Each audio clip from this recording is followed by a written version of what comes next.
पहले साल से। ये एक ऐसी भयानक दुनिया थी जहां बड़े बड़े म्यूटेटेड डरावने बीस्ट्स ने पूरी तरह अपना कब्जा जमा लिया था। इस दुनिया का उसूल बड़ा सीधा था। यहाँ किस्मत ही सब कुछ तय करती थी। जिन्होंने अपनी फ्लक्स एनर्जी अवेकन कर ली थी, उन्हें ऐसी तबाही मचाने वाली ताकत मिल जाती थी कि हजारों लोग उनकी पूजा करते थे। वहीं जिन लोगों ने इस पावर को सिर्फ महसूस किया था पर जगा नहीं पाए थे, उन्हें भी बड़े बड़े फैक्शंस अपने साथ जोड़ लेते थे ताकि वो आराम की जिंदगी जी सके। लेकिन बेचारे आम इंसानों की हालत ऐसी थी जैसे अटैक ऑन टाइटन में बिना दीवार के आम लोग। उनकी औकात सिर्फ सड़कों पर दिन के उजाले में छिपकर जीने की रह गई थी। सड़क पर फ्लक्स एनर्जी वाले अमीर सिटीजन्स बड़े आराम से टहल रहे थे और उन सबके सामने हवा में एक नीली क्रिस्टल स्क्रीन तैर रही थी। वहीं एक लाल बालों वाला जवान लड़का अपनी स्क्रीन में पूरी तरह घुसा हुआ था। एक्साइटमेंट और हैरानी से उसकी आंखें फटी रह गए। ये गेम सच में कितना कातिलाना था। स्क्रीन पर एक फीमेल कैरेक्टर दिख रही थी जिसके पास बड़े बड़े हथियार थे। गेम के अंदर उस लड़की का जिस्म एक अजीब से लिक्विड से लथपथ था और डरावने टेंटिकल्स ने उसे कसकर बांध रखा था। ब्लैक स्टॉकिंग्स और जापानीज स्वॉर्ड्स के साथ वो औरत इतनी अल्योरिंग लग रही थी कि इस लाल बाल वाले लड़के के चेहरे पर एक अजीब सी क्यूरियोसिटी छा गई। ऐसा लग रहा था जैसे ये नया गेम पहले कभी नहीं खेला गया हो। अचानक गेम के अंदर से उस फीमेल कैरेक्टर की कांपती हुई मीठी आवाज आई जिसमें वो मदद की भीख मांग रही थी। ये सुनते ही इस लड़के की उंगलियां स्क्रीन पर ऐसे चलने लगी जैसे उसकी क्रश का पहली बार मैसेज आ गया हो और वो जल्दी से उसे बचाने का वादा करने लगा। इस ठरकी और निठल्ले लड़के का नाम था ली युनमू। वो बस एक आम हाई स्कूल स्टूडेंट था जिसके पास कोई फ्लक्स एनर्जी नहीं थी। ठीक तभी काले कपड़ों में एक जवान आदमी भीड़ को धक्का देते हुए ली युनमू के बगल से तेजी से गुजरा। वो जोर जोर से चिल्लाते हुए लोगों को रास्ता देने का आदेश दे रहा था क्योंकि वहां से मास्टर जियान का मोटरकेड गुजरने वाला था। इस धक्का मुक्की की वजह से ली युनमू का बैलेंस बिगड़ा और दर्द के मारे सिसकारी निकल गई। अगले ही पल एक बेहद चमकचमाती हुई सफेद लग्जूरियस गाड़ी वहां आई जिसके आगे पीछे पुलिस की गाड़ियां और 2 मिलिट्री व्हीकल्स चल रहे थे। सड़क के दोनों तरफ खड़ी भीड़ इज्जत और खौफ से चिल्लाने लगी क्योंकि उन्हें पता चल गया था कि कोई बहुत बड़ा फ्लक्स एनर्जी वाला वीआईपी आया है। गाड़ी का शीशा धीरे धीरे नीचे हुआ और मिलिट्री यूनिफॉर्म पहने एक मिडिल एज्ड आदमी का चेहरा सबके सामने आया, जिसे देखते ही भीड़ में से लोगों ने उसकी पहचान कर ली। वहीं पीछे खड़ा ली युनमू थोड़ा चिढ़कर आगे बढ़ा। आखिर इस फ्लक्स एनर्जी में ऐसी क्या महान बात थी? उसके हिसाब से उसका गेम इन सब दिखावे से कहीं ज्यादा मजेदार था। अपना ध्यान वापस स्क्रीन पर लगाते ही चेहरे पर वही ठरकी हंसी लौट आई और खेल शुरू करने की तैयारी होने लगी। गेम के अंदर उस लड़की ने घबराती हुई आवाज में निर्देश दिया कि गेम शुरू करने के लिए हाथ उस चमकते हुए हिस्से पर रखना होगा। थोड़ी कंफ्यूजन के साथ सर खुजलाते हुए ली युनमू ने अपनी जगह कंफर्म की। जैसे ही स्क्रीन पर बने उस सर्कुलर पॉइंट को छूने के लिए हाथ आगे बढ़ाया, अचानक एक कयामती खींचने वाली ताकत पैदा हो गई। उस भयानक फोर्स की वजह से आंखें अपने आप बंद होने लगी। फटी हुई आवाज हलक में ही अटक कर रह गई जब महसूस हुआ कि हाथ स्क्रीन के अंदर खिंच रहा है। देखते ही देखते स्क्रीन पर दिख रही लड़की की इमेज धुंधली पड़ गई और गेम की रोबोटिक आवाज कानों में पूरी तरह साफ गूंजी। उस आवाज ने ऐलान किया कि इंडक्शन सफल हो चुका है और शैडो सिस्टम ऑफिशियली एक्टिवेट हो गया है। इस नए शैडो सिस्टम का नाम सुनकर ली युनमू का दिमाग सुन्न पड़ गया। हाथ बाहर निकालने की पूरी ताकत लगा दी पर सब कुछ बेकार साबित हो रहा था। उस चमकती हुई अंधी रोशनी के आगे किसी तरह आंखें खुली और खुद को इस अजीब हालत में पाया। तभी अचानक नजर जमीन पर पड़ रही अपनी खुद की परछाई पर गई जो अब बॉडी के आकार की बिल्कुल नहीं थी। सांसें वहीं अटक गई जब महसूस हुआ कि शैडो के अंदर कुछ तो अजीब सा हिल रहा है। दिमाग कुछ प्रोसेस कर पाता उससे पहले ही परछाई जमीन फाड़कर सीधा हवा में खड़ी हो गई। उस शैडो फिगर की आंखें पूरी तरह सफेद थीं और उसके पूरे वजूद से एक खौफनाक और तबाही मचाने वाली ऑरा निकल रही थी। ये खौफनाक मंजर देखकर ली युनमू का जबड़ा लगभग जमीन पर ही छू गया। यकीन करना मुश्किल था कि ये चीज परछाई से निकली है। तभी सिस्टम की ठंडी आवाज गूंजी जिसने बताया कि शैडो मटेरियलाइजेशन पूरा हो चुका है। सिस्टम ने बधाई देते हुए समझाया कि टास्क पूरे करने पर एक्सपीरियंस पॉइंट्स मिलेंगे जिन्हें रिवॉर्ड्स के बदले एक्सचेंज किया जा सकता है। उस शैडो एंटिटी के करीब जाते वक्त ली युनमू की आंखों में लालच और हैरानी दोनों झलक रही थी। लगने लगा कि ये सच में वही सिस्टम है जिसके बारे में फैंटेसी नॉवेल्स में जिक्र होता है और अब अंधा पैसा कमाने का सपना पूरा होने वाला है। सिस्टम ने आगे जानकारी दी कि ये शैडो सिर्फ और सिर्फ यूजर को दिखाई देगी और इसे फाइट करने या मिशंस पूरे करने के लिए इस्तेमाल किया जा सकता है। ये सुनते ही दिमाग की बत्ती बिल्कुल वैसे ही जल गई जैसे डेथ नोट हाथ में आने पर लाइट यागामी की जली थी और आंखें पूरी तरह चमक उठी। अब पूरी तरह समझ आ गया था कि परछाई एक ऐसी चीज में बदल गई है जिसे अपने हिसाब से कंट्रोल किया जा सकता है। ये सच है या नहीं ये चेक करने के लिए हाथ उठाकर अपनी नाक खुजलाई। ऐसा लग रहा था जैसे किसी आईने के सामने खड़ा हो क्योंकि बिल्कुल वैसे ही उस शैडो ने भी अपनी नाक खुजला ली। ये नजारा देखते ही ली उन्मुख खुशी से उछल पड़ा। दिमाग में ख्याली पुलाव पकने लगे कि ये सिस्टम एक अजीब से क्यूट गर्ल्स वाले गेम से निकला है तो शायद रिवॉर्ड्स में अनगिनत खूबसूरत लड़कियां मिल जाएं। उत्साह में आकर तुरंत अपने लायक कोई मिशन ढूंढना शुरू कर दिया। बड़े मजे से मिशन बोर्ड ओपन किया, तभी स्क्रीन पर एक लाइन फ्लैश हुई।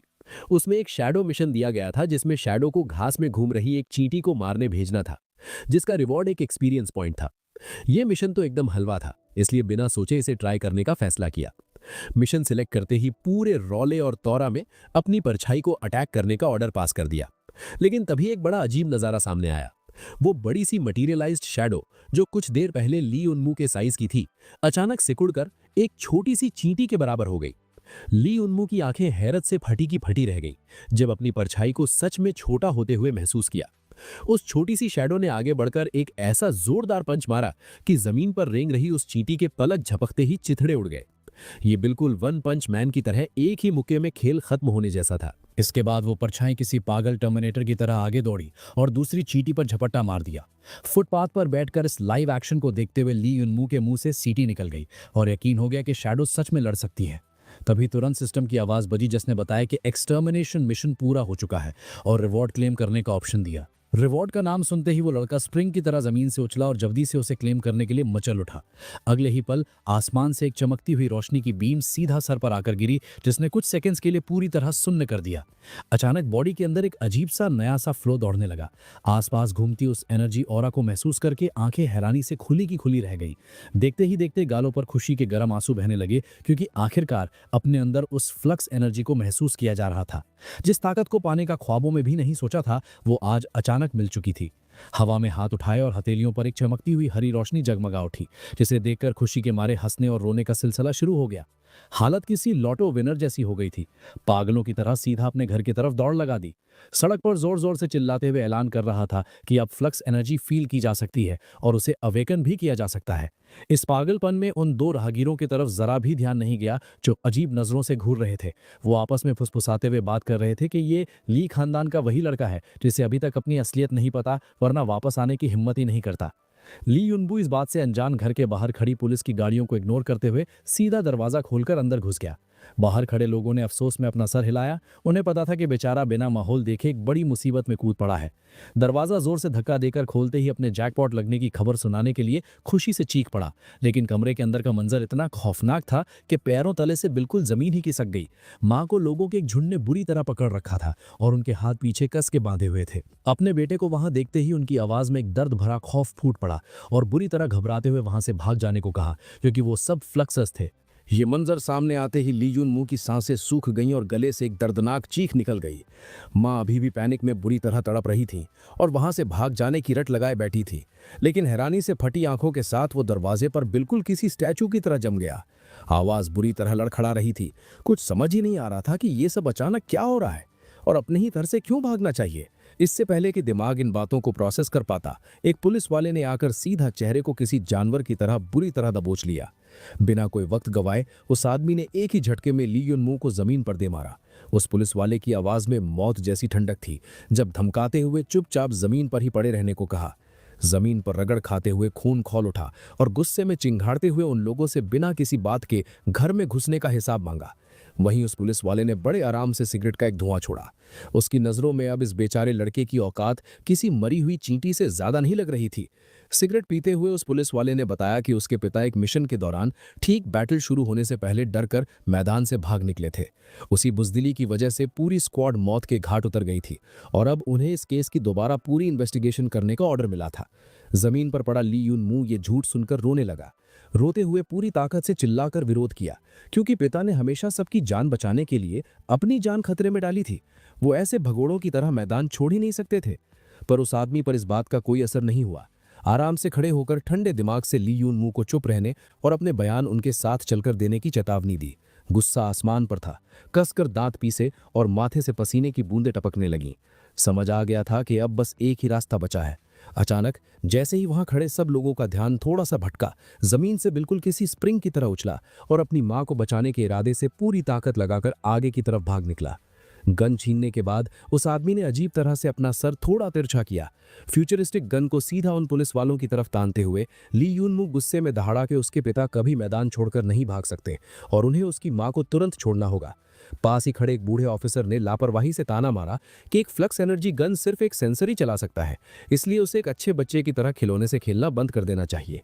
एक जख्मी शेर की तरह दरजते हुए ली यूनमू का सब्र टूट गया और उसने साफ कर दिया कि इन लोगों ने ही उसे ये सब करने पर मजबूर किया है। अचानक उनमें से एक की आंखें फटी और वो पैनिक में चिल्ला उठा कि गन का ट्रांजिस्टर चमक रहा है और ये लड़का एक सेंसर है। इससे पहले कि कोई उसे रोक पाता, ली यूनमू ने ट्रिगर दबा दिया और एक अंधी कर देने वाली रोशनी की बीम गन से बाहर निकली। हवा को चीरते हुए वो गोली सीधा उस सिगार पीते हुए आदमी के चेहरे की तरफ आई, पर उसका चेहरा खौफनाक हद तक शांत था। एक जोरदार धमाके के साथ वो गोली सीधा उस आदमी के सीने में जाकर धंस गई और झटके से उसके मुंह से सिगार नीचे गिर पड़ी। एक आम इंसान की तो ऐसी गोली से छतरी ही खुल जाती, पर उस सिगार वाले आदमी ने धुआं छोड़ती हुई उस गोली को अपने नंगे हाथों से आराम से निकाल लिया। अंदर ही अंदर डर और हैरानी महसूस करते हुए ली यूनमू को अब समझ आने लगा था कि एक फ्लक्सर की असली तबाही वाली ताकत आखिर होती क्या है। वो आदमी चलते हुए उसके करीब आया और बर्फ जैसी ठंडी आवाज में बताया कि उसे उम्मीद नहीं थी कि ली यूनमू फ्लक्स एनर्जी सेंस कर लेगा। एक न्यूली अवेकेंड सेंसर होने के नाते अब उनके पास उसे अरेस्ट करने की अथॉरिटी नहीं थी, पर उन्हें उसकी मां को अपने साथ ले जाना ही होगा। अपने इरादों पर अटल रहते हुए ली यूनमू ने पूरी ताकत से इनकार किया और अपने पिता को पूरी तरह बेगुनाह बताया। तभी उसकी मां की कांपती हुई आवाज आई, जिसने बेबसी में उसे इन लोगों को रोकने से मना कर दिया। उसकी मां ने रोते हुए समझाया कि उन्हें नहीं पता था कि वो पहले ही फ्लक्स एनर्जी सेंस कर चुका है और अब आज के बाद उसे आगे का सफर अकेले ही तय करना होगा। ये आखिरी शब्द सुनते ही ली यूनमू की आंखों से बहते आंसुओं का बांध टूट गया। वो आदमी उसकी मां को निजाता हुआ एक आखिरी सलाह दे गया कि अगर वो अपने पिता को सच में बचाना चाहता है तो जितनी जल्दी हो सके अपनी फ्लक्स एनर्जी को पूरी तरह वेकन कर ले। उनके जाते ही ली यूनमू किसी पागल की तरह अपने कमरे के शेल्फ पर एक किताब ढूंढने लगा। उसकी हालत ऐसी हो गई थी जैसे एग्जाम से एक दिन पहले बैक बेंचर टॉकर के नोट्स ढूंढ रहा हो, क्योंकि उसके पास फ्लक्स एनर्जी अवेकनिंग टेस्ट के लिए अब सिर्फ एक हफ्ते का वक्त बचा था। अपने आंसुओं को पोंछते हुए उसने सीधा सिस्टम से पूछा कि फ्लक्स एनर्जी को पूरी तरह अवेकन करने के लिए कितने एक्सपीरियंस पॉइंट्स की जरूरत पड़ेगी। सिस्टम की स्क्रीन पर 1 लाख पॉइंट्स का फिगर फ्लैश हुआ और जानकारी मिली कि उसकी खुद की सेंसिंग एबिलिटी को भी एक्सपीरियंस वैल्यू में कन्वर्ट किया जा सकता है। अपनी प्रोग्रेस बार में सिर्फ 2 आउट ऑफ 100,000 देखकर उसका दिमाग चकराया और वो परेशान होकर बड़बड़ाया कि क्या अब उसे सच में 1 लाख चींटियां मारनी पड़ेंगी। तभी सिस्टम ने एक बेहद राहत भरी जानकारी दी कि इसको आइडल मोड पर सेट किया जा सकता है, जहां ऑटोमेटिक लेवलिंग होगी और किसी ह्यूमन ऑपरेशन की जरूरत नहीं पड़ेगी। ये सुनते ही ली यूनमू की हैरानी भरी खुशी वापस आ गई और कमांड मिलते ही उसकी वो तबाहीकारी परछाई तुरंत घर से बाहर हंटिंग के लिए निकल गई। अपनी डेस्क पर बैठते हुए उसने खुद को शांत किया और फैसला किया कि सिर्फ शैडो के भरोसे बैठना काफी नहीं होगा। आने वाले 7 दिनों तक उसे बिना रुके कल्टीवेशन करनी होगी ताकि उसके अवेकन होने के चांसेस पूरी तरह बढ़ जाएं। उसके हाथ में पकड़ी उस किताब पर 100 ways to sense flux energy लिखा था। कल्टीवेट करते हुए उसके दिमाग में अपने पिता के मुस्कुराते चेहरे की यादें ताजा हो गई और उसके पूरे जिस्म से एक खतरनाक फ्लक्स एनर्जी बाहर निकलने लगी। अपने दांत पीसते हुए उसके अंदर बस एक ही आग जल रही थी कि इस बार वो अपने पिता की रक्षा हर हाल में खुद करेगा। ठीक 7 दिन बाद जीफेंग सिटी के नंबर 16 हाई स्कूल की एक क्लास में टीचर की भारी आवाज गूंज रही थी। वो सबको फ्लक्स एनर्जी टेस्ट डे की अहमियत समझा रहे थे और बता रहे थे कि 10,000 में से सिर्फ एक ही इंसान अवेकन होकर महान हीरो बन पाता है। ठीक उसी वक्त क्लास का दरवाजा एक जोरदार धक्के के साथ खुला और स्कूल यूनिफॉर्म में पसीने से लथपथ ली यूनमू हाफते हुए आकर अपनी लेट आने की माफी मांगने लगा।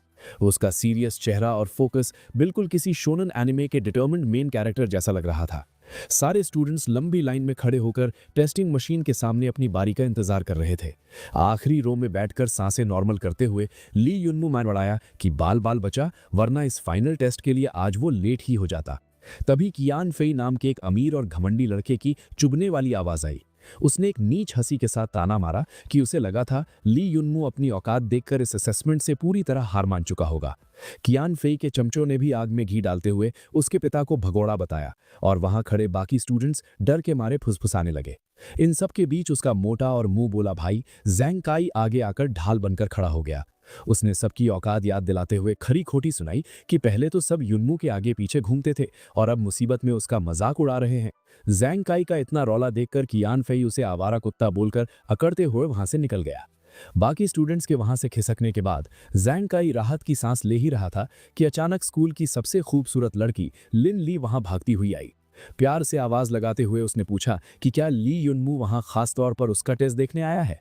ये रोमांटिक माहौल देखकर ज़ैंग काई समझदारी से पतली गली निकलकर लाइन में लग गया। ली युनमू के ये बताते ही कि वो खुद अपना टेस्ट देने आया है, लिन ली के एक्सप्रेशंस अचानक उदास और सीरियस हो गए। उसने अपनी खुदगर्जी दिखाते हुए बताया कि उसने फ्लक्स एनर्जी सेंस कर ली है और वो उस हायर डिमेंशनल वर्ल्ड में जाना चाहती है, इसलिए अब वो दोनों आगे साथ नहीं चल सकते। इन बातों को सुनकर ली युनमू के होठों पर एक खुद का मजाक उड़ाने वाली दर्द भरी मुस्कान आई और उसका चेहरा पूरी तरह अंधेरे में डूब गया। उसे पूरी तरह समझ आ गया था कि बचपन के प्यार और परफेक्ट मैच के ये सारे दावे सिर्फ एक झूठ और धोखा थे। बिना एक सेकंड गवाए वो ठहरे हुए कदमों से वहां से मुड़ गया और जाते जाते उसने लिन ली को उसके टेस्ट के लिए शुभकामनाएं दे दी। ऐसे अचानक धोखे के बाद आम लड़के देवदास बनकर घूमते हैं, पर अपना भाई ठुकरा के मेरा प्यार वाला टशन दिखाता हुआ सीधा दुनिया बचाने की लाइन में लग गया। लाइन में पहुंचते ही प्रॉक्टर ने अगली आवाज कियान फेई की लगाई, जो घमंडी एंट के साथ आगे बढ़ रहा था। पर इससे पहले कि वो आगे बढ़ पाता, ली युनमू ने अपना हाथ हवा में पूरी ताकत से घुमाकर एक झटका मारा और उस घमंडी कियान फेई को सीधा पीछे हवा में फेंक दिया। जमीन पर धूल चबाते हुए कियान फेई गुस्से से चिंघाड़ा और आगे आकर लाइन तोड़ने की हिम्मत पर सवाल उठाया। मुड़कर ली युनमू ने कियान फेई को घूरा और उसकी नजरें एक शैतान की तरह ठंडी थी। अपना हाथ टेस्टिंग मशीन की तरफ उठाते हुए वो एक शेर की तरह दहाड़ा कि उसमें यह हिम्मत इसलिए आई है क्योंकि वो अब खुद एक फ्लक्सर बन चुका है। और उसी के साथ ली युनमू ने अपना हाथ सीधा उस मशीन की स्क्रीन पर दे मारा। उसकी बातों को सच साबित करते हुए उस स्क्रीन से एक अंधी कर देने वाली रोशनी निकली, जिसने पूरे हॉल को ढक लिया और मशीन का रंग एक बेहद गहरे पर्पल रंग में बदल गया। जमीन पर पड़ा कियान फेई और पीछे खड़ी लिन ली, दोनों की आंखें फटी की फटी रह गईं, जबकि ली युनमू एक कयामत जैसी भयंकर फ्लक्स एनर्जी के तूफान में लिपट चुका था, जिसका रौला वहां सबकी औकात धो रहा था। ली युनमू की नजरें इस वक्त मौत से भी ज्यादा ठंडी थीं। उसके इस भयंकर रूप के आगे कियान फेई को आखिरकार एक अवेकेंड फ्लक्सर की असली तबाही का एहसास हो गया था। इस भौकाली सन्नाटे को तोड़ते हुए ज़ैंग काई दौड़ता हुआ आया और खुशी के मारे ली युनमू के कंधे पर झूल गया। उसे पूरी तरह इस बात का घमंड था कि उसका भाई सच में अवेकन हो गया है और आज के बाद किसी की औकात नहीं जो उसे नीची नजर से देख सके। भीड़ में खड़ा एक ऑफिसर भी अपनी हैरानी नहीं छुपा पाया। एक 16 साल के लड़के का बिना किसी एक्सटर्नल स्टिम्युलेशन के नेचुरली अवेकन होना सच में किसी चमत्कार से कम नहीं था। वो आराम से चलते हुए आगे आया और ली युनमू के हाथों में एक आलीशान बॉक्स थमा दिया।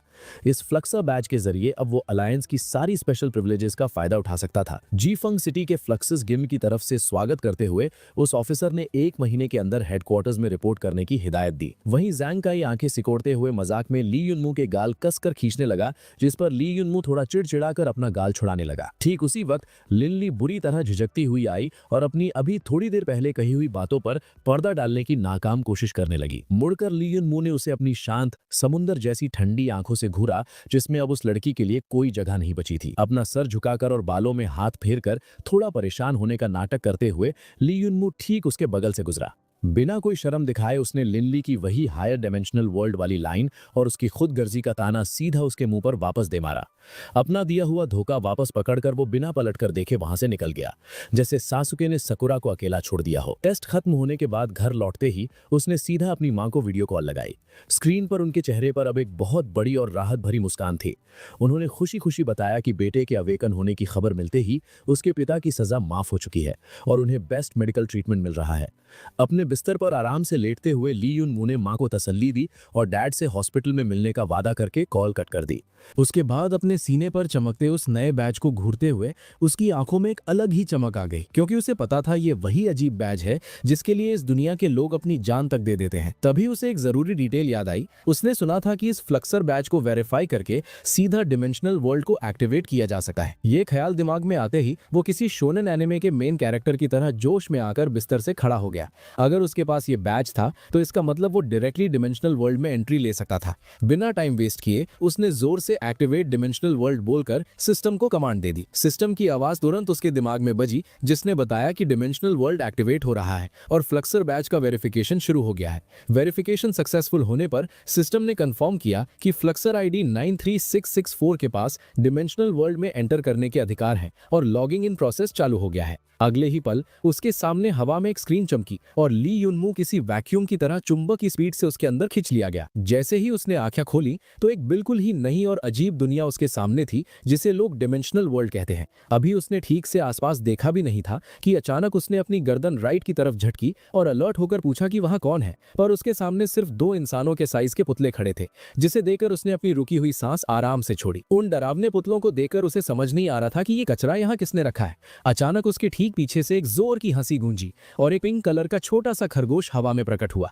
इस अचानक आई मुसीबत से ली युनमू की हवा टाइट हो गई और उसका चेहरा डर के मारे सफेद पड़ गया। उसने घबराकर जोर से पूछा कि ये आखिर किस तरह का डरावना खिलौना वहां घूम रहा है। वो पिंक खरगोश उछलकर सीधा उसके बगल में आ गिरा और उसने पूरी एनर्जी के साथ चिल्लाते हुए बताया कि वो उसका गाइड है जिसे वो पेड्रो बुला सकता है। अपने नखरे दिखाते हुए पेड्रो ने समझाना शुरू किया कि ये डिमेंशनल वर्ल्ड है जहां लोग हर तरह की कल्टीवेशन मेथड्स और डिमेंशनल बैटल बॉडीज हासिल कर सकते हैं, जो फ्लक्सर्स के लिए अपनी ताकत बढ़ाने की सबसे जरूरी जगह होती है। पेड्रो ने उन दोनों पुतलों की तरफ इशारा करके उन दोनों को अपने अपने फॉर्म सेट करने को कहा। ली युनमू ने हैरानी से पूछा कि क्या उसकी आंखें खराब हैं, क्योंकि वो वहां क्लियरली अकेला ही खड़ा था। तभी पेड्रो ने ली युनमू के ठीक पीछे जमीन पर पड़ी उसकी डार्क शैडो की तरफ इशारा किया और बताया कि वो वहां साफ साफ दोनों मौजूद हैं। पेड्रो ने खुद को डिफेंड करते हुए ताना मारा कि ऐसे झूठ बोलना तो एक अनपढ़ कुत्ते को परेशान करने बराबर है। ये सुनकर ली युनमू ने अपना सर थोड़ा तिरछा किया और अपनी परछाई की तरफ देखकर पूछा कि क्या उसका मतलब इस शैडो से है। उसको तुरंत समझ आ गया कि इस डिमेंशनल वर्ल्ड ने उसकी शैडो को एक अलग और इंडिपेंडेंट अस्तित्व मान लिया है। मतलब उसकी शैडो इस डिमेंशन के रूल्स और रिस्ट्रिक्शंस को पूरी तरह बाईपास कर सकती थी, जो कि उसके लिए एक एकदम ओपी चीट कोड मिलने जैसी बात थी। चेहरे पर एक शातिर मुस्कान लाते हुए उसने अपने वर्चुअल कैरेक्टर्स क्रिएट करना शुरू करने का फैसला किया। कुछ ही देर बाद उस चेंबर में ली युनमू की आवाज गूंजी, जिसमें एक अलग ही टशन और सेटिस्फैक्शन था। उसने खुशी से बताया कि उनका नया रूप एकदम कातिलाना लग रहा था। ली युनमू और उसकी शैडो दोनों ने अब एक नया खतरनाक फॉर्म ले लिया था और नए स्टाइलिश कपड़ों में उनका स्वैग आसमान छू रहा था। पेड्रो ने उन्हें याद दिलाया कि अगर वो दोनों रेडी हैं तो अब वो उन्हें ऑफिशियली डिमेंशनल वर्ल्ड के अंदर एंटर करवाएगा। ली युनमू ने थोड़ा घबराते हुए पूछा कि क्या उन्हें अभी के अभी सीधा अंदर जाना है, लेकिन उसकी बात खत्म होने से पहले ही उसकी बॉडी अचानक आगे की तरफ झुकी और ली युनमू, उसकी शैडो और पेड्रो तीनों एकदम सीधे आसमान से नीचे गिरने लगे। हवा को चीरते हुए ली युनमू की आंखें फटी हुई थीं और वो सामने दिख रही रोशनी की तरफ देखते हुए जोर से चिल्लाया कि उसे रोशनी दिख रही है। तीनों ने बादलों की एक मोटी लेयर को चीरा और उनके ठीक नीचे रोशनियों से जगमगाता हुआ एक विशाल शहर था।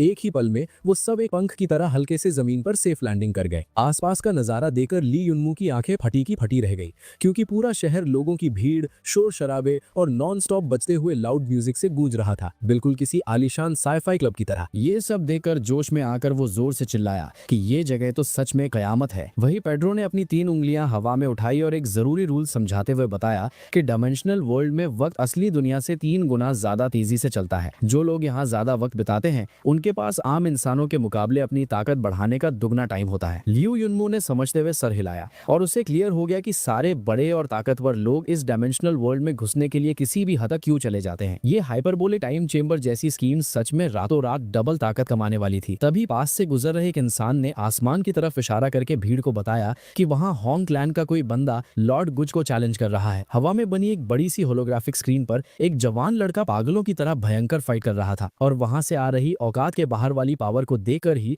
लियू युनमू का दिल दहल गया। पेड्रो ने तुरंत एक्सप्लेन किया कि वो सामने डायमेंशनल बैटलफील्ड है, जो इस जगह का वर्चुअल कॉम्बैट सिस्टम है। ये उनकी असली ताकत को पूरी तरह कॉपी करके रियल बैटल्स कंडक्ट करवा सकता है और बहुत से लोग अपनी कॉम्बैट स्किल्स को शार्प करने यहीं आते हैं। एकदम निश्चय वाले टोन में लियू युनमू ने फरमान सुनाया कि उसे अभी वहां जाना है। पेड्रो थोड़ा हैरान हुआ और उसने पूछा कि क्या उसे अभी जाना है, पर फिर उसने खुशी से ताली बजाते हुए डायमेंशनल बैटलफील्ड के अंदर पीके यानी प्लेयर किल इनिशिएट करने की घोषणा की। अगले ही सेकंड लियू युनमू के पैरों के नीचे की जमीन पूरी तरह बदल गई और वो एकदम से चौंक गया। एक घने जंगल जैसी जगह पर खड़े होकर उसने पूरी एक्साइटमेंट से आसपास देखा। तभी उसकी हथेलियों पर एक अजीब सी नीली रोशनी चमकी और अपने दोनों हाथों में एक भारी तलवार और एक गन देकर वो हैरान था कि सिस्टम ने अचानक उसे ये हथियार क्यों पकड़ा दिए हैं। उसके इस सवाल का जवाब उसे ठीक उसके पीछे से आते हुए एक जोरदार धमाके ने दिया। झटके से उसने पीछे मुड़कर देखा और अपने क्विक रिफ्लेक्सेस का फायदा उठाते हुए आखिरी सेकंड में अपना सर तिरछा किया, जिससे सीधा उसके सर का निशाना लेने आई तेज स्पीयर उसके कान के पास से निकल गई। हवा में पलटी खाते हुए लियू युनमू तेजी से पीछे हटा और उस हमलावर से एक सेफ डिस्टेंस बना लिया। उसकी आंखों में ठंडी और कातिलाना चमक आई और उसने बिना वक्त बर्बाद किए तुरंत अपनी गन उस दिशा में तान ली। पेड़ की एक ऊंची डाल से एक घमंडी आवाज गूंजी, जिसमें एक आदमी बोल रहा था कि आज उसकी किस्मत सच में बहुत अच्छी है। अंधेरे में छिपे उस आदमी ने एक हाफ मास्क पहना हुआ था, पर उसकी आंखों का जानलेवा अग्रेशन रात के अंधेरे में भी साफ झलक रहा था। लियू युनमू को नीची नजर से देखते हुए उसने शैतान की तरह हंसकर ताना मारा कि लगता है उसका पाला किसी न्यूबी से पड़ा है जो यहाँ पहली बार अपनी किस्मत आजमाने आया है। उसने बताया कि अपने पहले ही मैच में उस जैसे शिकारी से भिड़ने के लिए लियू युनमू की किस्मत एकदम रद्दी थी। वो फ्लक्सर जोर से दहाड़ा और बिना कोई रहम दिखाए उसने अपना धनुष खींचा और सीधा लियू युनमू के चेहरे पर निशाना लगा दिया। जमीन पर गोल गोल घूमते हुए लियू युनमू ने आखिरी पल में उस जानलेवा तीर से अपनी जान बचाई और तेजी से झाड़ियों के अंदर छिप गया। उसे झाड़ियों में घुसते देख उस फ्लक्सर ने घमंड घमंड से ठंडी सांस छोड़ी और उसे डरपोक बताया। वो आसानी से जमीन पर कूदा और पूरे कॉन्फिडेंस के साथ बोला कि लियू युनमू को एक गलत फहमी नहीं पालनी चाहिए कि वो यहाँ छिपकर अपनी जान बचा लेगा। उसके हाथों में धनुष दोबारा खिंच चुका था और उसने लियू युनमू को चूहे की तरह डर डर के भागने की जगह चुपचाप बाहर आकर ये गेम उसे जीतने देने को कहा। जब लियू युनमू बाहर नहीं आया तो वो फ्लक्सर थोड़ा और करीब गया और उसे गुस्से में बाहर निकलने का ऑर्डर दिया। ठीक तभी उसकी गर्दन के बिल्कुल पीछे से एक मौत की तरह ठंडी आवाज आई, जिसने उससे पूछा कि क्या वो उसे ढूंढ रहा था। उस ओवर कॉन्फिडेंट फ्लक्सर ने हवा भरी तेजी से घूमने की कोशिश की, पर उसकी स्पीड ली युनमू के हाथ में तनी हुई गन के आगे कछुए जैसी थी और एक जोरदार धमाके के साथ उस आदमी के सर के चिथड़े उड़ गए। उस फ्लक्सर की बॉडी को हवा में धुआं बनकर गायब होते देख ली युनमू ने एक आतिलाना एटीट्यूड के साथ उसे पुरानी कहावत याद दिलाते हुए कहा कि किसी दुश्मन को दीवार पर ढकेल कर उसकी जान लेने की कोशिश नहीं करनी चाहिए। उसने बताया कि सिर्फ इसलिए कि उसका दुश्मन एक न्यूबी था, उसने इतनी बड़ी बेवकूफी कर दी और ये कयामत खुद अपने सर पर बुलाई है। शिकार करने निकला था पर खुद शिकार बन गया। गायब होते हुए उस आदमी पर एक नीच और कंटेम्पचुअस नजर डालते हुए ली युनमू बोला कि शिकार मुंह में आने से पहले ही वो आदमी इतना मगरूर हो गया था, जबकि उसके घर के नीचे रेंगने वाली चींटियां भी उससे ज्यादा ताकतवर होंगी। जैसे ही वो फ्लक्सर पूरी तरह मिटने वाला था, उसकी बॉडी में से रोशनी का एक गोला निकला, जिसे देखकर ली युनमू हैरानी में पड़ गया कि ये अचानक इसके अंदर से क्या नया आइटम निकला है। उसकी समझ में कुछ आता उससे पहले ही रोशनी के वो गोले गोली की रफ्तार से सीधा उसकी तरफ आने लगे। ली युनमू ने आसमान की तरफ देखकर घबराहट में एक जोर की चीख मारी और पलक झपकते ही रोशनी के वो गोले उसके जिस्म के अंदर घुस गए। घुटनों के बल जमीन पर गिरते हुए सांसें भर पाते हुए उसने घबराकर चिल्लाते हुए पूछा कि ये आखिर क्या बला थी। उसने अपने सीने को कसकर पकड़ लिया। उसे साफ महसूस हो रहा था कि कोई अजीब सी चीज उसकी बॉडी के अंदर घुस आई है। तभी सिस्टम की आवाज उसके दिमाग में बजी, जिसने उसे पहली बार स्पेस एलिमेंट्स अब्सॉर्ब करने पर बधाई दी और सिस्टम के रिवॉर्ड के तौर पर एक ए ग्रेड कल्टीवेशन मेथड जिसका नाम गोल्डन बेल शील्ड था वो दे दिया। ली युनमू ने आंखें फाड़ी और जोर से स्पेस एलिमेंट्स के बारे में सवाल किया। सिस्टम ने डिटेल में समझाया कि डायमेंशनल बैटलफील्ड में किसी फ्लक्स एनर्जी वाले दुश्मन को हराने पर उसके अंदर से ये स्पेस एलिमेंट्स मिलते हैं, जिन्हें देकर डायमेंशनल शॉप से महंगी कल्टीवेशन मेथड्स खरीदी जा सकती हैं। ये डिटेल सुनते ही ली युनमू के माथे पर पसीना आ गया और उसने पूछा कि क्या ये वही कल्टीवेशन मेथड्स हैं जिन्हें इंसानियत अपने सबसे सुनहरे दौर में एंशिएंट मार्शल आर्ट्स प्रैक्टिस करने के लिए यूज करती थी। सिस्टम ने आगे जानकारी दी कि जो गोल्डन बेल शील्ड उसे अभी रिसीव हुई है वो एक defensive ancient martial art skill है जो उस पर होने वाले किसी भी डैमेज को सीधा 30% तक कम कर सकती है। इसके अलावा सिस्टम ने बताया कि इसके हर लेवल अपग्रेड होने पर ये एक एक्स्ट्रा खतरनाक हमला रोकने के काबिल हो जाएगी। अपने जिस्म के आसपास घूमती उस सुनहरी रोशनी को देखकर वो खुशी से झूम उठा। उसे समझ आ गया था कि ये सच में कयामत जैसी पावर है और उसे अभी के अभी इसकी ताकत को टेस्ट करना होगा। उसने जोर से पेड्रो को आवाज लगाई और अगले ही पल पेड्रो उन झाड़ियों के अंदर से उछलकर बाहर आया और आकर हुक्म मांगने लगा। ली युनमू ने एक भौकाली फरमान सुनाया कि उसे एक और दुश्मन के साथ भिड़ना है और जल्दी नया मैच लगाने को कहा। पेड्रो थोड़ा चौंका और हैरानी से पूछा कि क्या उसे इतनी जल्दी एक और मैच खेलना है, पर फिर उसने मंजूरी देते हुए दोबारा पीके इनिशिएट करने की कमांड दे दी। ली युनमू के आसपास का पूरा माहौल एक बार फिर पलट गया और एक प्राचीन गांव जैसी सेटिंग को देखकर वो थोड़ा अनॉयड होकर बड़बड़ाया कि हर मैच में लोकेशन बदल जाती है, जो दिमाग का दही करने जैसी सरदर्दी थी। अचानक उसे अपने पीछे किसी की मौजूदगी महसूस हुई और उसने झटके से अपना सर घुमाया। उसके पीछे एक लाल बालों वाली लंबे कद की बेहद खूबसूरत लड़की चलती हुई आ रही थी, जिसके दोनों हाथों में कई खतरनाक खंजरों की चमक थी। ली युनमू ने अपना सर खुजलाते हुए ऑकवर्ड टोन में पूछा कि क्या वो उसकी नई अपोनेंट है, और उसने सफाई दी कि वैसे वो लड़कियों पर हाथ नहीं उठाता। पर ठीक उसी वक्त उसके हाथ में एक भारी राइफल मटेरियलाइज हो चुकी थी, जिसके बाद उसने कॉन्फिडेंस से कहा कि अपनी विनिंग स्ट्रीक बचाने के लिए उसके पास कोई और चारा नहीं है। उसकी बात पूरी होने से पहले उसने सीधा उस लड़की के चेहरे की तरफ गोली चला दी, पर वो लड़की भी कोई कच्ची खिलाड़ी नहीं थी। उसने अपने डैगर्स हवा में घुमाए और ली युनमू की सारी गोलियों को हवा में ही काटकर डिफ्लेक्ट कर दिया। अपने दांत पीसते हुए वो जोर से चीखी और पूछा कि उसकी हिम्मत कैसे हुई पीछे से कायरों की तरह हमला करने की, और एक मर्द होने के नाते उसे इस हरकत पर शर्म क्यों नहीं आती। अगले ही सेकंड ली युनमू स्प्रिंट करता हुआ उसके बिल्कुल करीब पहुंच चुका था और उसने ठंडी आवाज में क्लियर किया कि वो यहाँ सिर्फ और सिर्फ जीतने आया है, अपनी इज्जत बचाने नहीं। उस लड़की को घूरते हुए ली युनमू की आंखों में एक कातिलाना आग थी और उसके हाथ में पकड़ी हुई तलवार ने हवा को चीरते हुए एक भयंकर स्लैश मारा, पर वो लड़की बिजली की रफ्तार से हवा में कूद गई और उस जानलेवा हमले को डॉज करके हवा में घूमकर वापस ली युनमू पर हमला करते हुए आंखें सिकोड़कर पूछा कि क्या वो कोई ऑर्डिनरी फ्लक्सर है। ये सुनकर ली युनमू का माथा ठनका और उसने चिढ़कर पूछा कि ये ऑर्डिनरी फ्लक्सर फ्लेक्सर आखिर क्या बला होती हैं? लड़की के चेहरे पर एक मजाक उड़ाती हुई हंसी आई और उसने ताना मारा कि अगर उसे इस बात का मतलब तक नहीं पता तो लगता है वो पक्का वही ऑर्डिनरी बंदा है। ये बोलते ही उस लड़की ने अपने डाइगर्स पूरी ताकत से लियोन मू की तरफ चला दिए और हवा में दो हथियारों के टकराने की भयंकर आवाज गूंजी। अपने नंगे हाथों से उसके आते हुए की को ब्लॉक करते हुए लियोन मू ने झल्लाते हुए पूछा कि आखिर वो किस चीज के बारे में ऐसी फालतू बकवास कर रही है। लड़की फुर्ती से पीछे हटी और उसने लियोन मू से एक सेफ डिस्टेंस बना लिया, जिसके बाद एक लंबी और गहरी सांस लेते हुए उसका रूप अब पहले से कहीं ज्यादा सीरियस हो गया था। उसने उस बात को वहीं छोड़कर इस मैच को जल्दी खत्म करने की बात कही और अगले ही सेकंड उसकी पूरी बॉडी एक बेहद घनी और कयामत जैसी फ्लक्स एनर्जी में लिपट गई। उसने अपनी आंखें खोली जो अब एक खौफनाक और चमकीली रोशनी से जगमगा रही थी और अगले ही पल उसने जमीन पर जोर से अपना पैर पटका और किसी तूफान की तरह लियोन मू की तरफ आगे बढ़ी। उसकी स्पीड और मूवमेंट्स इतनी फास्ट थी कि लियोन मू का दिमाग प्रोसेस ही नहीं कर पाया और वो वहां बस जमकर खड़ा रह गया। एक फ्रैक्शन ऑफ सेकंड में उसकी आंखें फटी की फटी रह गईं जब उसे हवा में खून की हल्की सी बू आई और अगले ही पल वो दर्द के मारे पूरी ताकत से चीख उठा। पर वो लड़की एकदम शांत खड़ी थी और उसने अपना अल्टीमेट मूव बोलकर मारा जिसका नाम हेवनली स्लॉटर 36 फॉर्म्स था। उस हमले की ताकत से लियोन मू की आंखों की सफेदी बाहर आ गई और उसकी खराब हालत देखकर उस लड़की ने नफरत और किलिंग इंटेंट से आंखें सिकोड़ ली। लियोन मू की टांगों से जान निकल गई और वो धीरे धीरे जमीन पर गिरने लगा, जबकि लड़की ने ठंडी आवाज में अपनी जीत डिक्लेयर की। उसने बताया कि उसकी ये स्किल एक सुपीरियर वॉरियर कल्टिवेशन मेथड है जिसे इस दुनिया में कोई नहीं रोक सकता। लेकिन उसका सेंटेंस पूरा भी नहीं हुआ था कि अचानक जमीन पर गिरा हुआ लियोन मू किसी जिंदा लाश की तरह स्प्रिंग खाकर उठ खड़ा हुआ, जिसे देखकर लड़की के होश उड़ गए और वो हैरानी से चीख पड़ी। उसकी इस घबराहट और डिस्ट्रैक्शन का पूरा फायदा उठाते हुए लियोन मू ने आगे बढ़कर अपनी तलवार उठाई और उसके जिस्म को बीचों बीच से फाड़ दिया। हवा में उस लड़की की फिगर को धुआं बनकर गायब देख उसने कातिलाना स्माइल के साथ धीमी आवाज में उससे पूछा कि वो अभी क्या कह रही थी कि इस दुनिया में कोई क्या नहीं कर सकता, क्योंकि उससे उसकी बकवास ठीक से सुनाई नहीं दी थी। मिटने से पहले उस लड़की की आंखें हैरानी से चौड़ी हो चुकी थी और वो अपने आखिरी पलों में सोच रही थी कि ये नामुमकिन चमत्कार लियोन मू ने आखिर किया कैसे।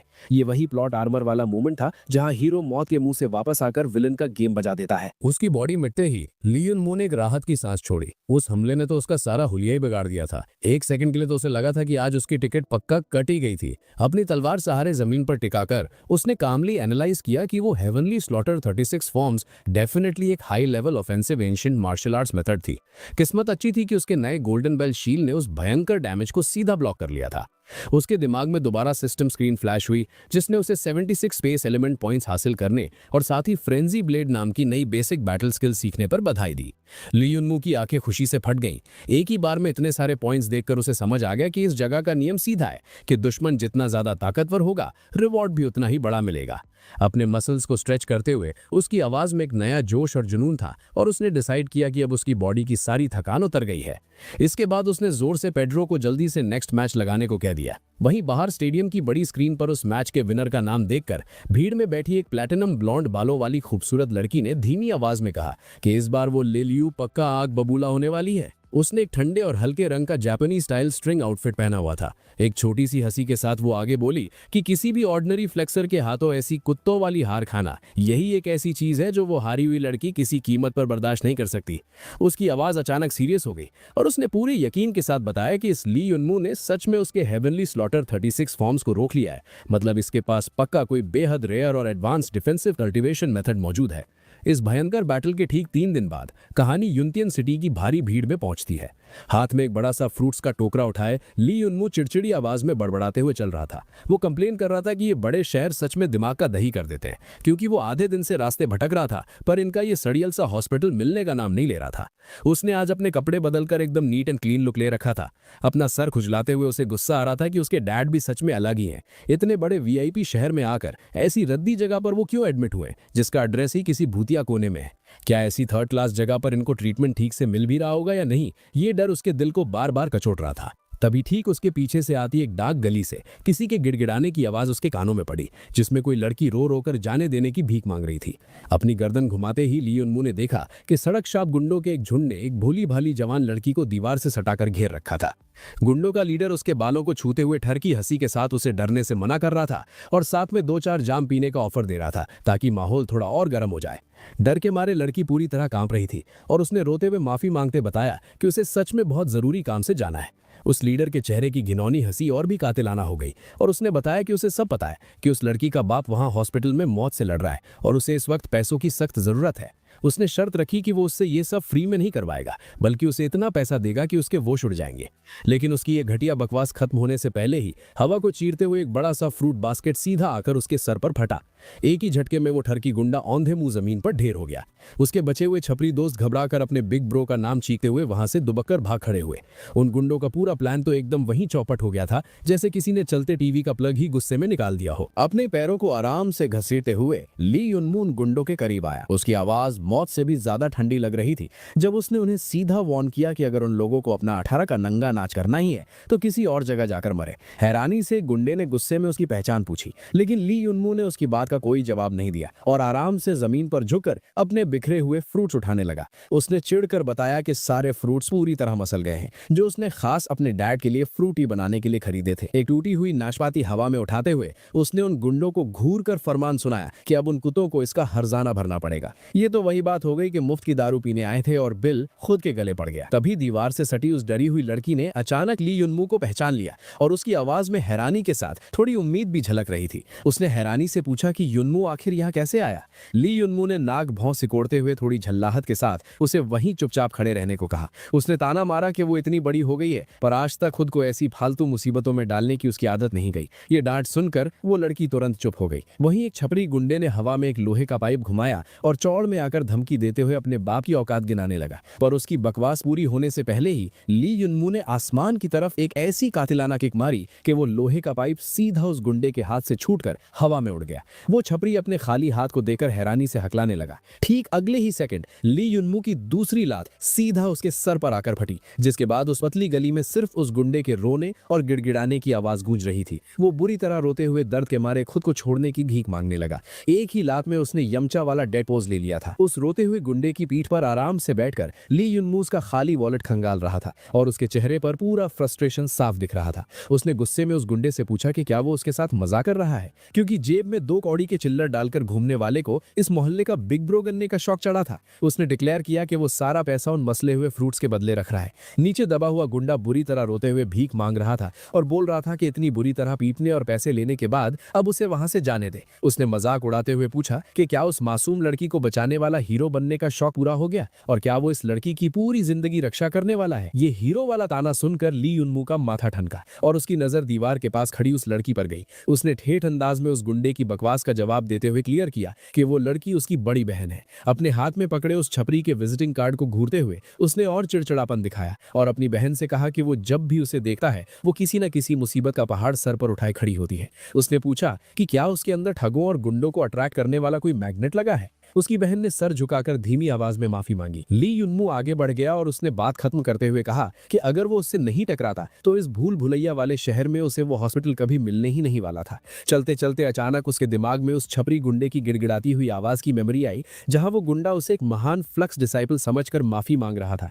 और जरूरत पड़ने पर कॉल करने के लिए अपना बिजनेस कार्ड दे रहा था। ये याद आते ही ली युनमू ने बिना किसी इज्जत के वो बिजनेस कार्ड सीधा कचड़े के डब्बे में फेंक दिया। रास्ते में चलते हुए उसने अचानक लियू रुयान की तरफ देखा और सीधा सवाल दागा कि वो छपरी अभी थोड़ी देर पहले कह रहा था कि उसे किसी काम के लिए पैसों की सख्त जरूरत है। उसने दिमाग लगाते हुए पूछा कि जब वो हमेशा से इस युनतियान सिटी में पार्ट टाइम काम करती आई है तो अचानक से उसके पास पैसों की कमी कैसे पड़ गई। उसने पूछा कि क्या उनके डैड के ट्रीटमेंट का खर्चा इतना ज्यादा बढ़ गया है या बात कुछ और ही है। लियू रुयान की आवाज अचानक बहुत उदास और भारी हो गई। उसने बताया कि उनके डैड की चोटें उनके अंदाजे से कहीं ज्यादा भयंकर और सीरियस हैं, जिसके चलते पिछले कुछ सालों में उसने जितना भी पैसा कमाया था वो लगभग खत्म होने वाला था। और उसने दिलासा दिया कि वो ज्यादा आवर्स काम करके पैसे जमा कर रही है और किसी भी हाल में डैड को इस हॉस्पिटल से निकलने नहीं देगी। ली युनमू ने अपना सर खुजलाया और उसके चेहरे पर अभी भी वही ऑकवर्ड और ठेठ एक्सप्रेशन था। उसने अपनी बहन से पूछा कि उसका चेहरा इतना गिल्टी क्यों लग रहा है, क्योंकि वो उसे किसी चीज के लिए ब्लेम थोड़ी कर रहा था। उसने समझाया कि एक एडॉप्टेड बेटी होने के नाते उसने पहले ही हद से ज्यादा मेहनत की है। उसने फरमान सुनाया कि अब से इन पैसों का सारा मामला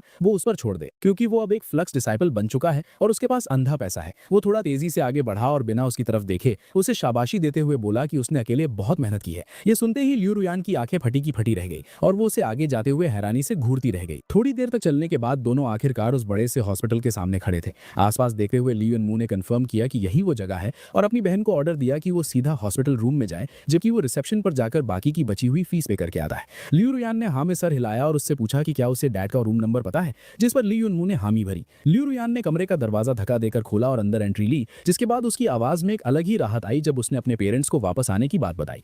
उसकी माँ के चेहरे पर एक प्यारी सी मुस्कान आई और उन्होंने उसे थोड़ा पानी पीने को कहा क्योंकि वो पूरे दिन के काम से बहुत थक गई होगी। वहीं हॉस्पिटल के बेड पर लेटे हुए ली युनमू के पिता ने एक बेजान पर पोलाइट मुस्कान दी और खुद को कोसा कि उन्होंने सच में रुयान को बहुत परेशान कर दिया है, जो पूरा दिन काम करके आधी जान हो जाती है और फिर उनकी देखभाल करने वहां भागी चली आती है। लियू रुयान ने थोड़ा नखरे और जिद से अपने डैड को फिर से वही बातें शुरू करने पर टोका। उसने थोड़ा ठहर कर खुशी से उन्हें बताया कि अब उन्हें हॉस्पिटल के पैसों की टेंशन लेने की कोई जरूरत नहीं है क्योंकि सारा हिसाब बराबर हो गया है। ये सुनकर ली युनमू के पिता के चेहरे पर थोड़ा गर्व आया और उन्होंने मन ही मन खुश होते हुए सोचा कि उन्हें पता था उनके पुराने दोस्तों से पैसे उधार मांगने में कोई प्रॉब्लम नहीं हुई होगी। ठीक उसी पल कमरे का दरवाजा खुला और ली युनमू जोर से हंसते हुए अंदर आया। उसने सीधा अपने बाप की बात काटते हुए मजाक में पूछा कि उसे तो बिल्कुल याद नहीं कि उनका उस जैसा इतना अमीर पुराना दोस्त कब से हो गया। उस आवाज को सुनते ही उसके माँ बाप बुरी तरह चौंक गए और हैरानी से एक साथ ली युनमू का नाम चिल्ला उठे। ली युनमू आराम से चलते हुए बेड के करीब आया और उसने हालचाल पूछा कि पिछले कुछ दिनों से उनकी तबीयत में कोई बेहतरी महसूस हुई या नहीं। उसके पिता एक जोरदार ठाका लगाकर हंस पड़े और उसे सड़ियल छोकरा बुलाते हुए बोले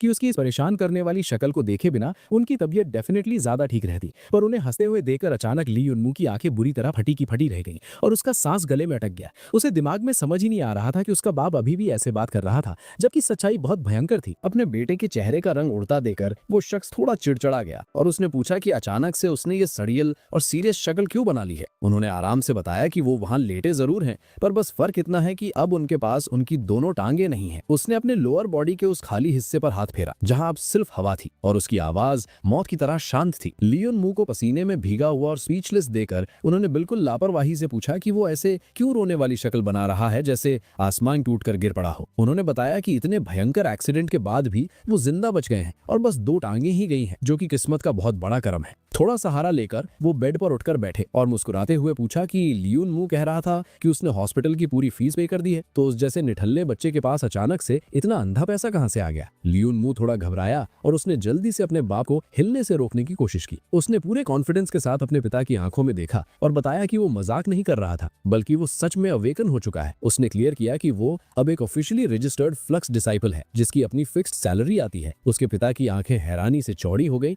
और उन्होंने हैरत से उसके फ्लक्स डिसाइपल होने की बात दोहराई, पर ठीक अगले ही सेकंड उन्होंने अपना पेट पकड़ लिया और किसी बेहतरीन कॉमेडी शो को देखने के बाद की तरह पागलों जैसे हंसने लगे। उन्होंने उसका मजाक उड़ाते हुए कहा कि उसे अपने इकलौते निठल्ले बेटे की औकात अच्छे से पता है। उन्होंने ताना मारा कि अवेकन होने की तो बात ही छोड़ दें, उसके पास तो बेसिक इंडक्शन प्रोसेस तक पूरा करने के पॉइंट्स नहीं है और वो घमंड में खुद को एक फ्लक्स डिसाइपल बता रहा था। उन्होंने कहा कि इन सुपर हीरो ख्यालों में खोए खोए उसका दिमाग पूरी तरह सठिया गया है। अपनी इस घनघोर बेइज्जती पर लियोन मुंह का ईगो बुरी तरह हर्ट हो गया और गुस्से में पैर पटकते हुए वो दरवाजे की तरफ मुड़ा। उसने चिढ़कर कहा कि अब बहुत हो गया है और वो वापस घर जा रहा है, इस बूढ़े सड़ियल आदमी को अकेले वहां सड़ने के लिए छोड़कर। पर दरवाजे तक पहुंचने से पहले ही उसके बाप ने उसे रोका और उसके उसी बचकाना गुस्से पर ताना मारा कि ऐसे सड़ू एटीट्यूड के साथ वो एक फ्लक्स डिसाइपल कैसे बनेगा। इसके बाद उन्होंने रूयान को वो बॉक्स वहां उठाकर लाने को कहा। ये सुनते ही लियू रूयान ने जल्दी से एक बड़ा सा बॉक्स बेड के करीब खिसका दिया। उस बड़े और भारी बॉक्स पर हाथ फेरते हुए उसके पिता ने बहुत आराम और शांति से लियोन मुंह को वो बॉक्स अपने साथ ले जाने को कहा। उस बॉक्स को देखते ही लियोन मुंह का दिमाग सुन्न पड़ गया और उसे समझ आ गया कि ये तो उसके डैड का सबसे खास और पर्सनल वॉरियर आर्मर था। उसके पिता ने हाँ में सर हिलाया और समझाया कि ये वही आर्मर है जो किसी भी मार्शल आर्ट्स प्रैक्टिशनर की प्योर स्ट्रेंथ को कई गुना बढ़ा देता है। लियोन मुंह को अभी भी यकीन नहीं हो रहा था और उसने पूछा कि इतनी बेशकीमती और रेयर चीज क्या वो सच में उसे देने के लिए तैयार है। उसके बाप का जवाब एकदम शांत था और उन्होंने बताया कि उन्हें नहीं लगा कि वो आगे कभी इसे पहनने के लायक होंगे और अगर वो इसे अपने पास रखेंगे भी तो ये वहां बस धूल खाएगा। अचानक उनकी आवाज में एक स्ट्रिक्ट वार्निंग आई और उन्होंने ध्यान रखने को कहा कि इस चीज को वो शौक या फैशन के लिए नहीं पहन सकता। उन्होंने समझाया कि इसके अंदर मौजूद बायोकेमिकल रेगुलेटिंग सब्सटेंसेस की ताकत किसी आम इंसान के बर्दाश्त के बाहर होती है और ये सिर्फ एक शुरुआती लेवल वाले या पूरी तरह अवेकन्ड इंसान के लिए ही फायदेमंद है। आसान भाषा में उन्होंने क्लियर किया कि वो इसे पहन सकता है या नहीं ये उसका फैसला नहीं होगा बल्कि ये आर्मर खुद जज करेगा कि वो इसे पहनने के लायक है या नहीं। ये वही थॉर के म्योल्नर वाली बात हो गई थी जहां हथियार अपना वर्दी यूजर खुद चुनता है। अपने पिता को इतना सीरियस देखकर लियोन मुंह का एटीट्यूड एकदम सख्त और डिसाइसिव हो गया। उसने तुरंत बताया कि वो जानबूझकर उनकी इस आखिरी बची हुई बेशकीमती चीज को नहीं छीन रहा है बल्कि वो तो बस इस बैटल आर्मर को ट्राई करने के लिए उधार ले रहा है। उसने पूरे कॉन्फिडेंस से उन्हें फिक्र ना करने को कहा क्योंकि वो डेफिनेटली फ्यूचर में इसे दोबारा पहनेंगे क्योंकि लियोन मुंह किसी न किसी हाल में उनके लिए दोबारा अपने पैरों पर खड़े होने का तरीका ढूंढ निकालेगा। अपना पूरा रौला दिखाते हुए उसने उस आर्मर पर हाथ रखा और पूरी ताकत से चिल्लाते हुए वॉरियर आर्मर को एक्टिवेट होने की कमांड दी। उस रेक्टेंगुलर बॉक्स में 2 तेज क्लिक की आवाजें आईं और वो बॉक्स अचानक हवा में खुलने लगा। देखते ही देखते वो एकदम सुपर कूल कूल और तबाही वाले बैटल आर्मर के सेट में बदल गया, जिसे देखकर ली युन मू के चेहरे पर एक कातिलाना मुस्कान आई और उसने आर्मर को आकर अपने नए मालिक से मिलने को कहा। उसका स्वैग एकदम आयरन मैन का नया सूट पहनने जैसा लग रहा था। उस आर्मर के हर एक हिस्से को हवा में तैरकर ली युन मू की बॉडी पर जुड़ते हुए देखकर पूरे परिवार के होश उड़ गए और उन्होंने हैरानी से देखा कि ये तो सच में एक चमत्कार था। ली युन मू के पिता की आंखें भी हैरत और खुशी से फटी की फटी रह गईं और उन्हें पूरी बात समझ आ गई। ली युन मू की पूरी बॉडी इस वक्त एक भयंकर और चमकती हुई आसमानी बिजली में लिपट चुकी थी। उस रोशनी में देखते हुए उसके पिता खुशी से बड़बड़ाए कि लगता है उनके सड़ियल छोकरे ने सच में अवेकन कर लिया है। बिस्तर पर धड़ाम से गिरते हुए ली युन मू ने हांफते हुए एक लंबी सांस छोड़ी और दिल ही दिल में खुश होकर सोचा कि आखिरकार उसकी पैकिंग पूरी हो गई। बिस्तर पर लेटे लेटे उसके दिमाग में एक उदासी और हिचकिचाहट आई और उसने मन ही मन सोचा कि कल उसे फेंगयुन फोर्ट निकलना है और अब काफी वक्त तक घर वापस आना नहीं होगा। सच में उसका यहां से जाने का बिल्कुल मन नहीं कर रहा था। अचानक उसकी नजर अपने पिता के दिए हुए उस बैटल आर्मर पर गई और उसके चेहरे पर एक गहरी सोच के भाव आ गए। अगले दिन जीफंग सिटी के फ्लक्स डिसाइपल गिल्ड के बाहर सारे न्यूली अवेकेंड स्टूडेंट्स की लंबी भीड़ जमा थी। एक नजर डालते ही भीड़ में बहुत से जाने पहचाने वीआईपी चेहरे दिख रहे थे, मानो शहर के सारे अमीरजादे और वीवीआईपी लोग वहीं इकट्ठे हो गए हों। भीड़ में आपस में खुसर फुसर तेज हो गई जब लोगों ने वांग फैमिली के सेकंड यंग मास्टर को वहां नोटिस किया। दूसरी तरफ एक आदमी ने जोर से थर्ड मास्टर लियू सान को बधाई देते हुए कहा कि उसे पहले ही पता था कि उनका बेटा पक्का अवेकन होगा और ये सब उनकी औकात और दुआओं का ही नतीजा था। ठीक तभी एक बेहद घमंडी आवाज ने सबका ध्यान खींचा जब किसी ने चौड़ में आकर सबको रास्ता छोड़ने का फरमान सुनाया। वहां ब्राइट येलो बालों वाला एक ऐंठ में भरा लड़का खड़ा था, जिसे भीड़ ने एक झलक में पहचान लिया कि ये जीफंग सिटी का नंबर 1 रुकी लुओ जिन है। लोगों ने आपस में हैरानी से डिस्कस किया कि इसके बाप ने फ्लक्स डिसाइपल के हाईएस्ट रेल्म को तोड़कर ट्रांसेंडेंट फ्लक्सर का लेवल हासिल कर लिया था। लुओ जिन के ठीक पीछे खड़े एक बड़ी उम्र के आदमी की चिड़चिड़ी आवाज आई, जिसने कंप्लेन की कि ये जगह तो एकदम कबाड़ खाना लग रही है और ये फेंगयुन फोर्ट सच में भरोसे के लायक नहीं है, इसलिए उन्हें तुरंत वापस घर चलना चाहिए। ये बातें पूरे शहर के सबसे अमीर आदमी और उसके बेटे ज़ैंग डा के बीच हो रही थीं। अपने बाप की आवाज पर आगे चलते हुए ज़ैंग डा ने एक मगरूर हंसी के साथ दिलासा दिया कि सब ठीक है, भले ही ये थोड़ी थर्ड क्लास जगह हो। उसने एक नीच मुस्कान के साथ समझाया कि इसे बस इन आम लोगों की सस्ती जिंदगी को एक्सपीरियंस करने का एक तरीका समझना चाहिए और वैसे भी उसके पास अंधा पैसा है तो उसे यहाँ कोई दिक्कत नहीं आएगी। ये तो वही बात हो गई थी कि अमीर बाप का लड़का गरीबी का मजा लेने फील्ड ट्रिप पर निकला हो। अचानक एक खूबसूरत लड़की खुशी से झूमते हुए वहां आई और उसने राहत की सांस ली कि आखिरकार ये दिन आ ही गया। ये थी लियू नुओजिए, फ्लक्स डिसाइपल गिल्ड के प्रेसिडेंट की हसीन पोती। खुशी से उछलते हुए उसने सबको बताया कि एक बार वो फेंगयुन फोर्ट पहुंच जाए फिर वो सीधा अपने दादा से मिल पाएगी। इन 3 बड़े वीआईपी टाइकून्स को एक साथ मैदान में देकर बाकी स्टूडेंट्स हैरानी से भर गए और आपस में बात करने लगे कि इस साल जीफंग सिटी में सच में तबाही वाले टैलेंट्स भरे पड़े हैं, जिनके आसमान फाड़ने वाले रिजल्ट्स थे। इन सब बातों के बीच ज़ैंग काई का सीना चौड़ा हो गया और वो पूरे रौले में आगे आकर भीड़ को कम अकल बताने लगा। उसने जोर जोर से तालियां बजाते हुए सबसे नंबर 16 हाई स्कूल के अकेले कयामती अवेकेंड यानी ली युन मू का जोरदार स्वागत करने की डिमांड की। अगले ही पल ढोल नगाड़े बजने की आवाजें आईं और ली युन मू को 2 लोग एक आलीशान पालकी पर बैठाकर वहां लाए, एकदम किसी सस्ते शादी के दूल्हे की तरह। पटाखे फूट रहे थे और ढोल बज रहे थे, जबकि भीड़ उसे ऐसे घूर रही थी जैसे कोई पागल खाने से छूटकर नया नया मैदान में उतरा हो। लोगों ने हैरानी से पूछा कि ये घटिया छोकरा आखिर किस बात का नाटक दिखा रहा था। ज़ैंग डा ने अपना पेट पकड़ लिया और पागलों की तरह हंसने लगा, अपने डैड को उस नमूने का खराब दिमाग देखने को कहते हुए। पालकी पर बैठे ली युन मू का चेहरा शर्म के मारे टमाटर जैसा लाल पड़ चुका था और उसका बस चलता तो वो वही जमीन फाड़कर उसके अंदर छिप जाता। उसने मन ही मन भगवान से उसे मार देने की भीख मांगी, क्योंकि ये उसकी जिंदगी का सबसे एम्बैरेसिंग मोमेंट चल रहा था। वो उस पालकी पर जिस दिशा में भी जाता, हजारों अजीब और चुभने वाली नजरें लेजर की तरह उसके पीछे घूम जाती। भीड़ के किनारे से लियू नोजिए ने ली युन मू को दूर जाते हुए अजीब से बैग को देखा और एक प्यारी सी मुस्कान के साथ धीमी आवाज में खुद को दिलासा दिया कि लगता है इसने भी इस साल नया नया अवेकन किया है। सारे कैंडिडेट्स के जमा होने के बाद एक फीमेल एग्जामिनर ने अपना हाथ हवा में हिलाते हुए सबका ध्यान खींचा और वक्त पूरा होने की घोषणा की। उसने सारे नए रुकीज को आगे आने का फरमान सुनाया और कमांड दी कि अब वो सबको 2-2 के ग्रुप्स में बांटेंगे और फिर सीधा फेंगयुन फोर्ट ट्रांसपोर्ट करेंगे। उसने बताया कि जिसका नाम पुकारा जाए वो आगे आए और ट्रांसपोर्ट गेट के अंदर कदम रखे। एग्जामिनर की आवाज के साथ ही बीचों बीच एक विशाल और चमकता हुआ ट्रांसपोर्ट गेट हवा में खुल गया, एकदम किसी इसेकाई एनिमे के टेलीपोर्टेशन पोर्टल की तरह। ली युन मू को उस गेट के अंदर से खौफनाक और भयंकर हवा का झोंका महसूस हुआ और उसके मुंह से घबराहट में डर निकल गया। एग्जामिनर ने लिस्ट पढ़ते हुए पहले ग्रुप में लुओ जिन को आगे आने को कहा। लुओ जिन पूरे एटीट्यूड और शांति के साथ हाँ बोलकर आगे बढ़ा। एग्जामिनर ने घूमकर ज़ैंग डा को कंफर्म किया कि वो दोनों एक ग्रुप में हैं और अब ट्रांसपोर्ट गेट के अंदर जा सके हैं। ज़ैंग डा खुशी से उछल पड़ा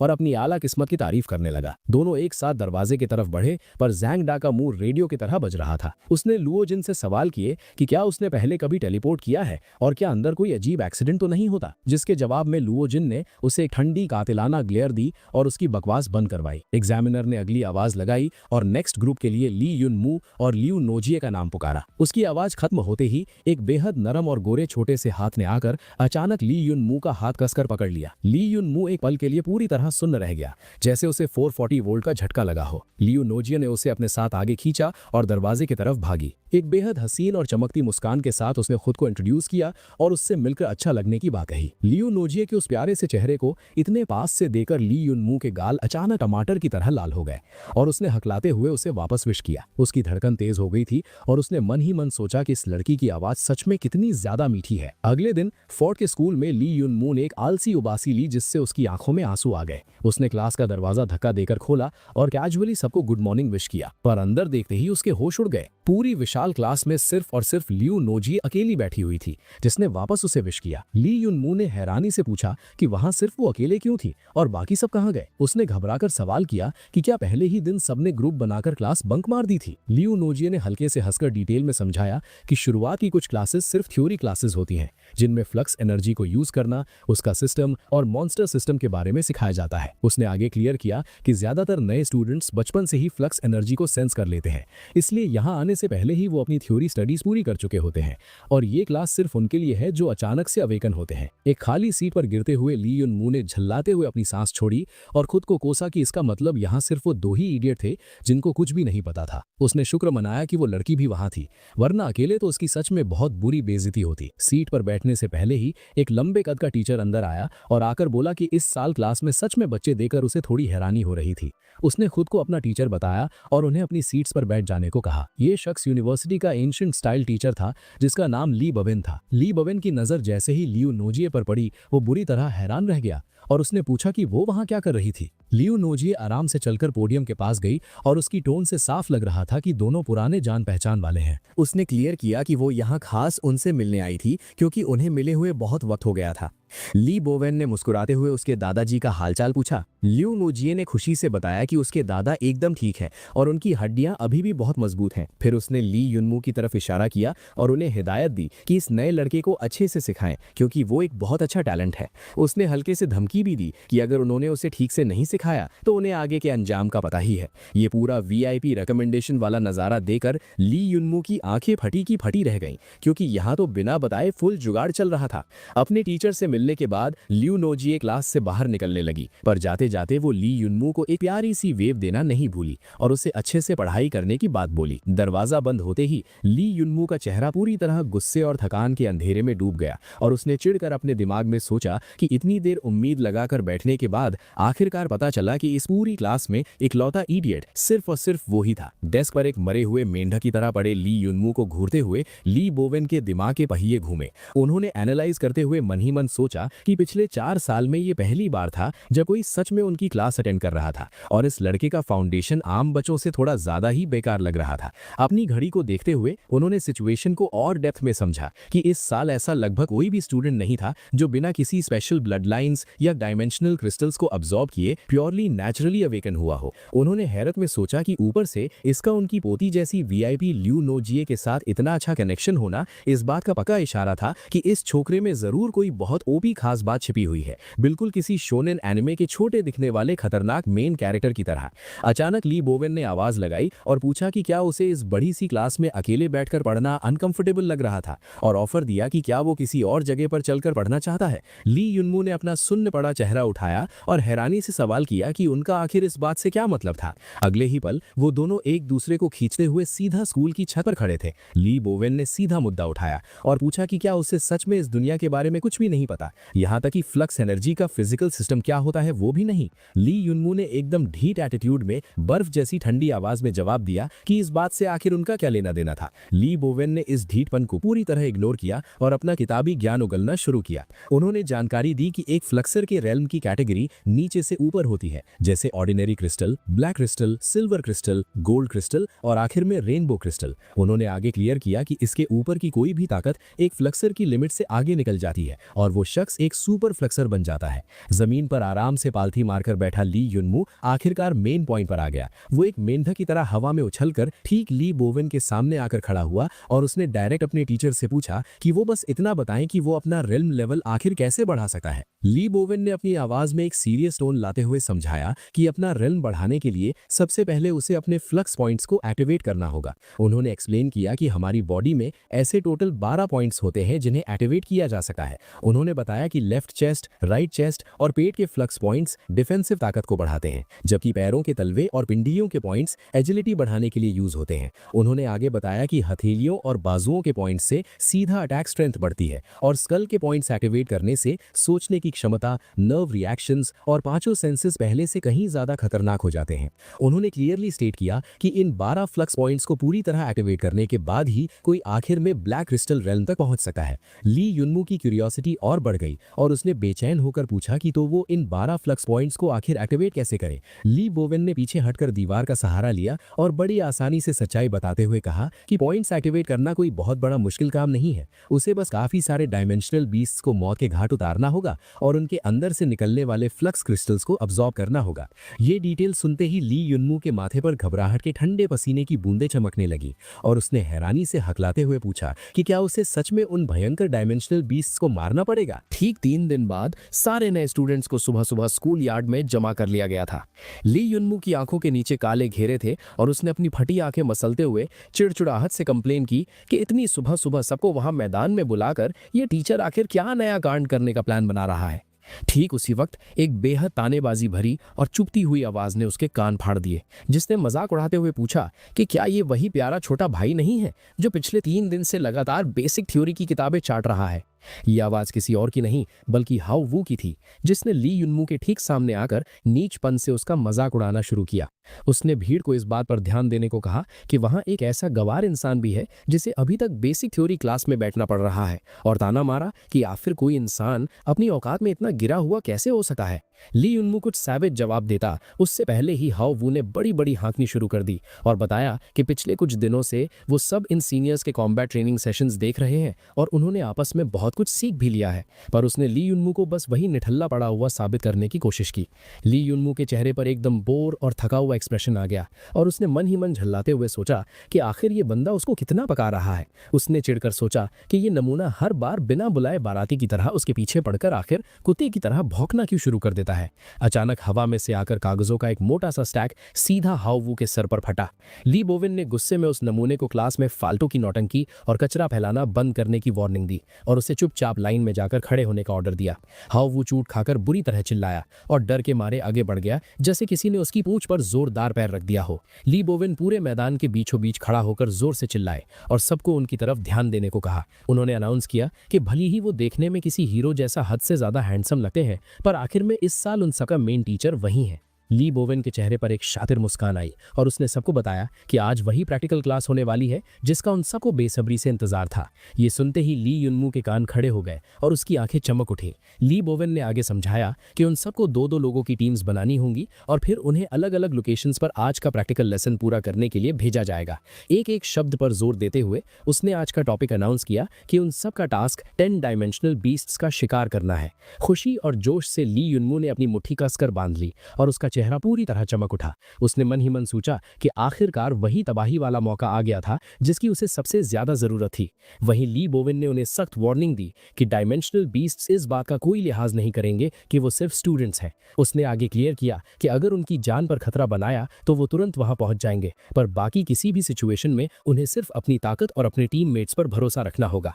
एक ताली बजाते हुए टीचर ने सबको अपनी अपनी टीम्स बनाना शुरू करने का आदेश दिया। इससे पहले कि ल्यू नोजिए कुछ समझ पाती, ल्यू जिन ने आकर एकदम पोलाइट पर घमंडी टोन में उसे अपनी टीम में आने का इन्विटेशन दे दिया। ये सुनकर ल्यू नोजिए अंदर ही अंदर बुरी तरह घबरा गई और उसके चेहरे पर परेशानी साफ झलकने लगी। वो किसी भी हाल में इस ऐटबाज लो जिन के साथ टीम नहीं बनाना चाहती थी, इसलिए पीछा छुड़ाने के लिए उसने हिचकिचाते हुए एक बहाना बनाया कि लो जिन सच में बहुत ताकतवर है पर वो उसके साथ नहीं जुड़ सकती। ठीक उसी पल हीरो की धमाकेदार एंट्री की तरह ली युनमू आराम से चलते हुए उनके पास आ गया और उसने अपना हाथ हवा में उठाया। उसकी आवाज आम जरूर थी पर उसने एक ठंडी धार छिपी हुई थी जब उसने लियू नुओजे से पूछा कि क्या वो उसके साथ टीम बनाना पसंद करेगी। इस अचानक आए ऑफर को उसने तुरंत लपक लिया और इसी शोर शराबे में ली युनमू और लियू नुओजे की 2 लोगों की टीम ऑफिशियली पक्की हो गई। प्रैक्टिकल क्लास शुरू होते ही दोनों को सीधा रुइंस नंबर 7 टेलीपोर्ट कर दिया गया, जहां तबाही के उस पथरीले मलबे के बीचों बीच उन दोनों के फिगर्स धीरे धीरे प्रकट हुए।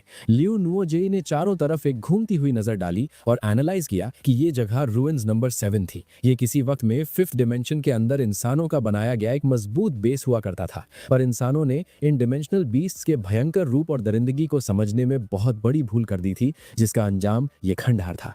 लेकिन ली युनमू को इन सब ख्याली और हिस्ट्री वाली बातों से घंटा फर्क नहीं पड़ रहा था। उसने सीधा मुद्दा उठाया और पूछा कि वो उस लो जिन के साथ टीम क्यों नहीं बनाना चाहती थी, जबकि वो बंदा सच में ताकतवर था और उसके साथ ये प्रैक्टिकल आराम से बिना किसी लफड़े के क्लियर हो जाता। लियो नुओजे ने प्यारी सी मुस्कान के साथ बताया कि लो जिन के आसपास एक अजीब सा ठंडा और मगरूर माहौल रहता है जो उसे बिल्कुल पसंद नहीं। इसके साथ ही उसने उस वक्त उस झमेले से निकलने के लिए ली युनमू का शुक्रिया अदा किया। ली युनमू ने अपने कंधे उचकाए और एकदम चिल अंदाज में क्लियर किया कि उसे इन बातों से कोई फर्क नहीं पड़ता, क्योंकि उसके पास टीम बनाने के लिए और कोई था ही नहीं। उसने बताया कि बाकी सारे स्टूडेंट्स तो उससे बात तक नहीं करना चाहते थे, सिर्फ एक वही की जिसने हामी भरी थी। उसकी बात पूरी भी नहीं हुई थी कि अचानक मलबे के पीछे से एक मजबूत और डरावना पैर बाहर निकला और एक रूह कांप देने वाली दहाड़ ने पूरे खंडहर को हिलाकर रख दिया।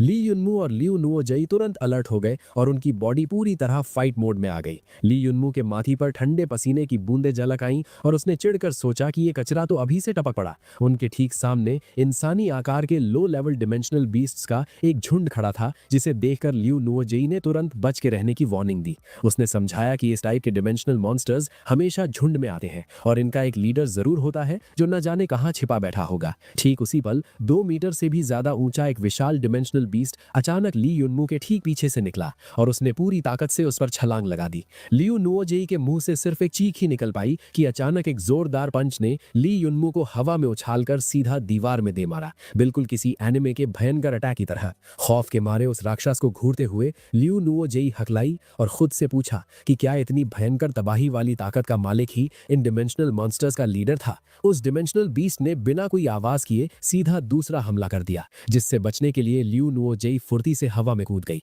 उसका एटीट्यूड अब एकदम पलट गया था और उसने बीस्ट को ललकारा कि भले ही वो कितना भी बड़ा क्यों ना हो, पर उसके जिस्म की डिफेंस बिल्कुल जीरो थी, इसलिए वो उसके आगे कुछ नहीं टिकेगा। उसकी आंखें खून की तरह लाल हो गईं और वो खुद एक खतरनाक शिकारी की तरह काउंटर अटैक करने के लिए आगे झपटी, पर उस डिमेंशनल बीस्ट ने अचानक आसमान की तरफ एक भयंकर छलांग लगाई और पलक झपकते ही वो लियू नुओजे के बिल्कुल करीब आ पहुंचा। ये औकात से बाहर वाली स्पीड देखकर लियू नुओजे की आंखें हैरत और डर से फटी रह गईं और उसे समझ आ गया कि ये आम कचरा नहीं बल्कि एक मिड लेवल डायमेंशनल बीस्ट था। वो मॉन्स्टर अब उसके सर के ठीक ऊपर हवा में था और उसके 2 सख्त और नुकीले पिंसर्स हवा में तेजी से घूमे। लियू नुओजे बुरी तरह चीख पड़ी। उसके चेहरे पर खौफ का नंगा नाच था और उसकी आंखों की वो कातिल लाली धीरे धीरे डर में बदल गई। एक जोरदार आवाज के साथ उसके कपड़ों का फैब्रिक बुरी तरह फट गया, मानो उसकी मौत ठीक उसके सामने नंगी नाच रही हो।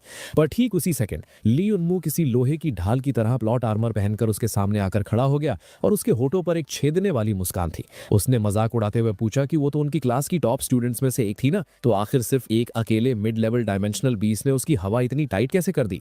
ली युनमू ने उस डायमेंशनल बीस्ट को घूरा जो इस वक्त पूरी ताकत से उसके बाजू को कसकर चबा रहा था, पर उसे घंटा फर्क नहीं पड़ रहा था। उसकी आंखें लाल आग की तरह जगमगा उठी और उसने भयंकर एटीट्यूड के साथ उस बीस्ट को ललकारा कि वो कचरा आखिर और कितनी देर तक उसे काटता रहेगा। एक ही झटके में उसने उस मिड लेवल बीस्ट का सर पकड़ा और अपना मुका हवा में उठा लिया, एकदम साइटामा वाले वन पंच मैन मोड में। उसने चिल्लाते हुए बीस्ट को वार्न किया कि उसके स्कूल की यूनिफॉर्म बहुत महंगी आती है और वो उसकी पूरी कीमत उस राक्षस के खून से वसूल करेगा। 1 सेकंड से भी कम वक्त में ली युनमू ने अपनी टांग पीछे खींची और एक ऐसी तबाहीकारी लात मारी कि वो डायमेंशनल बीस्ट हवा में उड़ता हुआ सीधा जमीन में जाकर धंस गया। मिट्टी और चट्टानों के टूटने की आवाज पूरे खंडहर में गूंज उठी, जिसके बाद अपने हाथों की धूल झाड़ते हुए ली युनमू ने हैरानी से कमेंट किया कि वो नमूना मिड लेवल बीस्ट होकर भी कुछ ज्यादा ही कमजोर निकला। ये तगड़ा प्लॉट ट्विस्ट देखकर लियू नुओजे ने शक भरी नजरों से ली युनमू को घूरना शुरू कर दिया। ये नजरें देखकर ली युनमू का गला सूख गया और वो तुरंत अपने नकली एक्टर मोड में आ गया। उसने जोरदार नाटक करते हुए चिल्लाना शुरू किया कि उसका हाथ टूटने वाला है और उसे बहुत दर्द हो रहा है, जबकि असलियत में उसे जरा सी भी खरोच नहीं आई थी। लियू नोजिए ने एक ठंडी सांस छोड़ी और सच्चाई उसके मुंह पर दे मारी। उसने ली युनमू को ये फालतू का दर्द का नाटक बंद करने को कहा, क्योंकि वो अच्छी तरह जानती थी कि उसके पास एक बेहद पावरफुल डिफेंसिव टेक्निक मौजूद है। ये बॉम्ब गिरते ही ली युनमू की आंखें हैरत से फटी की फटी रह गईं और उसने हैरानी से पूछा कि उसे ये बात आखिर कैसे पता चली। लियू नोजिए ने आराम से सारा राज खोला और बताया कि वो लड़की श्यायू, जिसे उसने थोड़े दिन पहले हराया था, वो उसकी काफी अच्छी दोस्त थी। उसने बताया कि उसने उन दोनों का वो मैच बारीकी से देखा था, जहां सबको लगा कि वो सिर्फ इसलिए जीता क्योंकि श्यायू की टेक्निक कमजोर थी। पर लियू नोजिए श्यायू की 36 मूव्स की उस जानलेवा और तबाहीकारी ताकत को बहुत अच्छे से जानती थी, जिसके तूफान जैसे हमलों को आसानी से झेल जाना ये साफ दिखाता था कि ली युनमू सच में कोई आम इंसान नहीं था।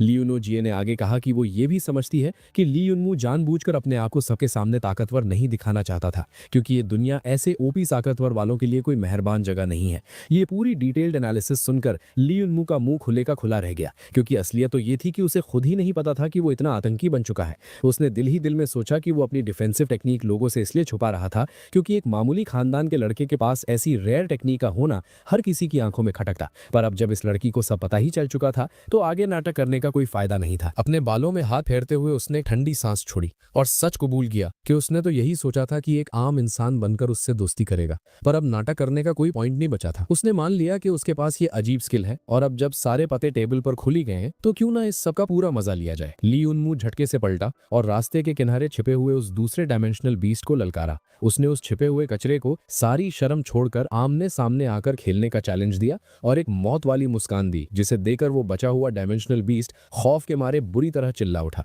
और वहां से दुम दबाकर भागने की भीख मांगने लगा। कुछ ही देर बाद रुइंस नंबर 7 के मलबे में ली युनमू ने अपनी टांग हवा में घुमाई और आखिरी डायमेंशनल बीस्ट के थोबड़े पर एक कस के लात जड़ दी। वो छोटा बीस्ट औंधे मुंह जमीन पर ढेर हो गया और उसमें उठने की जरा सी भी हिम्मत नहीं बची थी। ली युनमू ने एक आराम की सांस छोड़ी और दिल में सोचा कि चलो ये आखिरी कचरा भी साफ हो गया। बिना अपनी गर्दन घुमाए उसने कैजुअली लियू नोजिए से पूछा कि क्या उन जैसे आम अवेकनर्स के पास भी कोई रास्ता है जिससे वो उसकी दोस्त शियायू की तरह रेयर डार्क फ्लक्स एनर्जी हासिल कर सके। ये सवाल सुनकर लियू नोजिए को काफी हैरानी हुई और उसने बताया कि डार्क फ्लक्स एनर्जी की ये सारी बातें बहुत बड़ा और हाईली क्लासिफाइड सीक्रेट है। पर फिर उसके चेहरे पर एक मुस्कान आई और उसने तय किया कि जब उसे ली युनमू का सीक्रेट पता चल ही चुका है तो वो एक फेयर ट्रेड के तौर पर असली राज बताएगी। उसने एक्सप्लेन किया कि इनहेरेंट जेनेटिक्स के अलावा डार्क फ्लक्स एनर्जी हासिल करने का सिर्फ एक ही तरीका है और वो है किसी किंग क्लास डायमेंशनल बीस्ट को जड़ से मारना। उसने बताया कि उसके आखिरी क्रिस्टल को अब्सॉर्ब करके अपनी डार्क फ्लक्स एनर्जी अवेकन करने का एक छोटा सा चांस मिल सकता है, पर उसने वार्न किया कि किंग क्लास डायमेंशनल बीस्ट की ताकत और ऑरा सोचने की हद से भी ज्यादा भयंकर होती है और उसके आसपास हजारों दूसरे खतरनाक बीस्ट्स हर वक्त उसकी रक्षा करते हैं। उसने आगे समझाया कि ऊपर बैठे ऑफिसर्स को इस बात का तगड़ा डर था कि आम और नाकाबिल फ्लक्सर्स इस पावर के लालच में वहां जाकर जानबूझकर मौत को गले लगा लेंगे, जिससे उनके फ्लक्सर्स की गिनती तेजी से कम हो जाएगी। इसलिए इस सीक्रेट को हमेशा के लिए दफना दिया गया। लियू नोजिए ने किसी बच्चे को डांटने वाली मम्मी की तरह लेक्चर देते हुए कहा कि अगर वो वहां गया तो सीधा बिना कुटे मारा जाएगा, इसलिए उसे ये रिस्क नहीं लेना चाहिए और चुपचाप एक अच्छा बच्चा बनकर रहना पड़ेगा। ली युनमू ने तेजी से हाँ में सर हिलाया और उसकी बात मानने का नाटक किया। वहीं बाहर क्लास के पास ली बोविन बेचैनी से इधर उधर टहल रहा था और उसकी सांसें टेंशन से ऊपर नीचे हो रही थी। उसने परेशान होकर दिमाग में सोचा कि आखिर इन बच्चों को इतना लंबा वक्त क्यों लग रहा है और क्या अंदर सब ठीक होगा या नहीं। अचानक उस टेलीपोर्टेशन गेट में जोरदार स्पार्किंग क्रैकल हुई और उसके अंदर से एक फिगर बाहर आने लगा। ली बोविन खुशी और क्यूरियोसिटी से उछल पड़ा और खुश होकर वेट करने लगा कि आखिर सबसे पहले कौन सी टीम वापस आई है। अंदर गेट में लियू नोजिए ने मुड़कर दोबारा चेतावनी दी कि उसे किसी भी हाल में वहां जाने की परमिशन नहीं है। ली युनमू ने झल्लाते हुए जवाब दिया कि वो समझ गया है और उसने कंप्लेन की कि वो एकदम उसकी मम्मी की तरह दिमाग क्यों खा रही थी। गेट से जैसे ही ली युनमू ने बाहर कदम रखा, ली बोविन की आवाज में हैरानी और एक खुशी का मिक्स था। उन्होंने हैरानी से पूछा कि उन्हें उम्मीद नहीं थी कि वो दोनों सबसे पहले अपना टास्क खत्म करके वापस आएंगे और ढीठ शैतानी मुस्कान के साथ पूछा कि रुइंस नंबर 7 का मजा कैसा रहा। पर इससे पहले कि उनका लंबा सेंटेंस खत्म होता, ली युनमू के जूते का सोल सीधा आकर उनके चेहरे पर पूरी ताकत से छपा और ली बोविन अपना बैलेंस खोता हुआ जमीन पर जा गिरा। अपने जूते को उसके चेहरे पर बुरी तरह रगड़ते हुए ली युनमू पागलों की तरह गालियां बकने लगा। उसने गुस्से में चिल्लाकर पूछा कि जब उन्होंने कहा था कि अंदर सिर्फ रद्दी और लो लेवल डायमेंशनल बीस्ट्स मिलेंगे तो अंदर वो मौत बनकर आया मिड लेवल डायमेंशनल मॉन्स्टर आखिर क्या कर रहा था। उसने बताया कि उस मॉन्स्टर की वजह से लियू नोजिए की वहां आधी जान निकल गई थी। जमीन पर गिरा ली बोविन पूरी हैरानी से चिल्ला उठा और उसने सफाई दी कि उसे सच में इस बात का कोई आइडिया नहीं था कि अंदर कोई मिड लेवल बीस्ट बैठा है। लियू युनमू झल्लाते हुए और थोड़ा गुस्से में पीछे मुड़ा और बड़बड़ाया कि इस रद्दी स्कूल के आलसी टीचर्स आखिर करते ही क्या है। जमीन से आराम से उठते हुए ली बोवन ने लियू युनमू को देखा और एक चमक भरी मुस्कान के साथ मनी मन सोचा कि ये सड़ियल लड़का तो इतना सब होने के बाद भी पूरी एनर्जी से भरा हुआ था। उन्हें लग रहा था कि इसके आगे एक अकेले mid level dimensional spirit beast को दुश्मन बनाकर छोड़ना इसके लिए काफी नहीं था। ठीक तभी टेलीपोर्टेशन गेट से हो वू की मक्खन लगाती आवाज गूंजी, जिसमें वो भाई लो जिन की टीम में आने को किसी अमृत के बराबर बता रहा था। उसने अपनी हाँकते हुए कहा कि उसने सपने में भी नहीं सोचा था कि वो इतनी जल्दी 10 लो लेवल बीस्ट्स को ठिकाने लगा देगा। टेलीपोर्टेशन गेट से बाहर निकलने वाले और कोई नहीं बल्कि हो वू और लो जिन थे। हो वू ने चौड़ में सीना तानते हुए बड़बड़ाया कि उनकी लाइट जैसी स्पीड के आगे वो कंफर्म पहली आने वाली ग्रुप होंगे। पर जैसे ही उन्होंने गेट के बाहर कदम रखा, सबसे पहले जिनको उन्होंने सामने खड़ा देखा वो लियू युनमू और लियू नोजिए थे, जिसे देखकर हो वू की फटी आवाज निकल गई। लियू युनमू ने उसकी तरफ देखकर एक ललकार भरी मुस्कान दी और सार्केज्म से अटैक करते हुए पूछा कि वो आखिर कितना बड़ा नकारा था जो उसने इस महान लो जिन का रास्ता बीच में ही रोक लिया, जिसके चक्कर में उन्हें बाहर आने में इतनी देर लग गई। लियू युनमू ने हवा में अपना हाथ हिलाते हुए उसकी औकात दिखाई और ताना मारा कि महान लो जिन को आगे से अपने चमचे चुनते वक्त थोड़ी परख रखनी चाहिए और सड़क से उठाकर किसी भी भयंकर कचरे को अपने साथ नहीं रखना चाहिए। ये जिल्लत भरी बातें सुनकर हो वू का गुस्से से खून खौल उठा और उसने चिढ़कर कहा कि ये कचरे जैसा लड़का आखिर किस बात का इतना भौकाल मार रहा है। पर इससे पहले कि वो आगे बढ़कर हाथापाई करता, लो जिन ने हाथ उठाकर उसे शांत होने का इशारा किया। लो जिन ठंडे दिमाग से आगे बढ़ा और एकदम बर्फ जैसी आवाज में उसे रास्ता देने का ऑर्डर दिया। ये एक्सक्यूज मी सुनते ही लियू युनमू पूरी तरह झल्ला गया और उसने कंप्लेन की कि वो अपने मुंह से मीठी बातें निकाल रहा था पर उसका भारी जिस्म उसे धक्का देकर अपना रास्ता बना रहा था।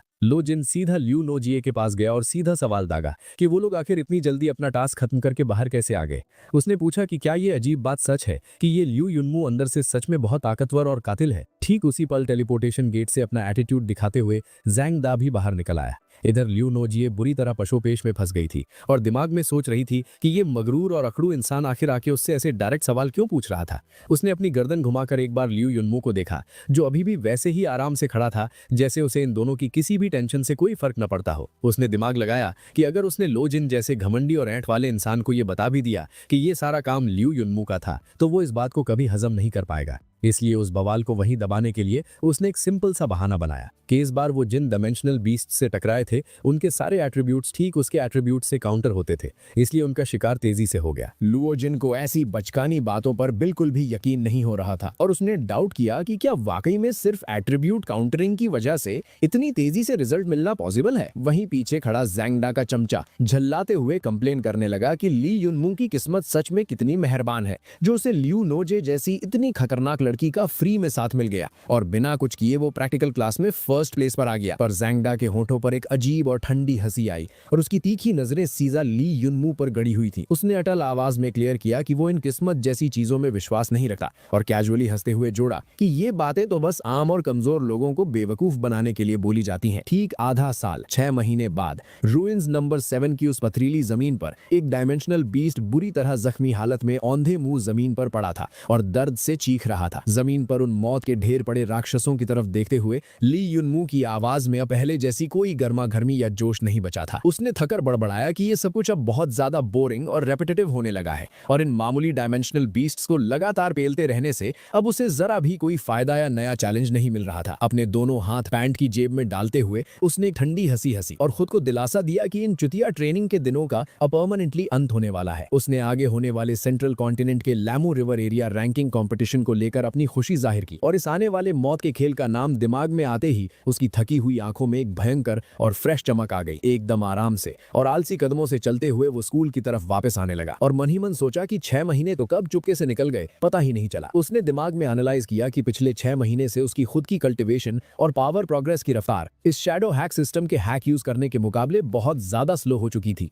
वो अंदर ही अंदर झुंझलाया और कंप्लेन की कि ये रद्दी और बेकार सिस्टम पिछले पूरे आधे साल से साला बस कंटिन्यूसली अपडेट ही हो रहा था। एक तो ये थर्ड क्लास सिस्टम था और ऊपर से इसे ठीक से यूज करना कोई आसान काम नहीं था। एक लंबी उबासी लेते हुए उसने चिढ़कर पूछा कि इन आलसी स्कूल के टीचर्स को आखिर क्या मौत आई होती है जो ये सबको सुबह सुबह मैदान में इकट्ठा कर लेते हैं, जबकि वो पूरी रात जान लगाकर ट्रेनिंग करके आया था और उसकी आंखें सुपर नींद से भरी हुई थी। मैदान में आकर जीफंग कॉलेज का एक सीनियर स्टूडेंट जिसका नाम टैंग अन था सबके सामने आकर खड़ा हुआ और पूछा कि क्या सारे स्टूडेंट्स एक जगह जमा हो चुके हैं। टैंग अन ने एक बहुत पोलाइट और जेंटल मुस्कान दी और वहां जमा करने का सबसे बड़ा रीजन बताते हुए अनाउंस किया कि ठीक एक हफ्ते बाद उनका बड़ा सिटी रैंकिंग बैटल ऑफिशियली शुरू होने वाला था। उसने जानकारी दी कि आने वाले इस इंपॉर्टेंट हफ्ते में महान हेवनली क्लाउड टेंपल सीधा इस लैमू रिवर एरिया पर आसमान से नीचे उतर आएगा। ये कयामत वाली अलर्ट न्यूज सुनते ही वहां खड़े सारे आलसी और नींद में झूलते स्टूडेंट्स की आंखें बुरी तरह खुल गई और वो सब पूरी तरह अलर्ट पोजीशन में आ गए। सीनियर टैंग एन की आवाज उस खुले मैदान में कंटिन्यूअसली गूंजती रही और उसने बताया कि उस कंपटीशन के वक्त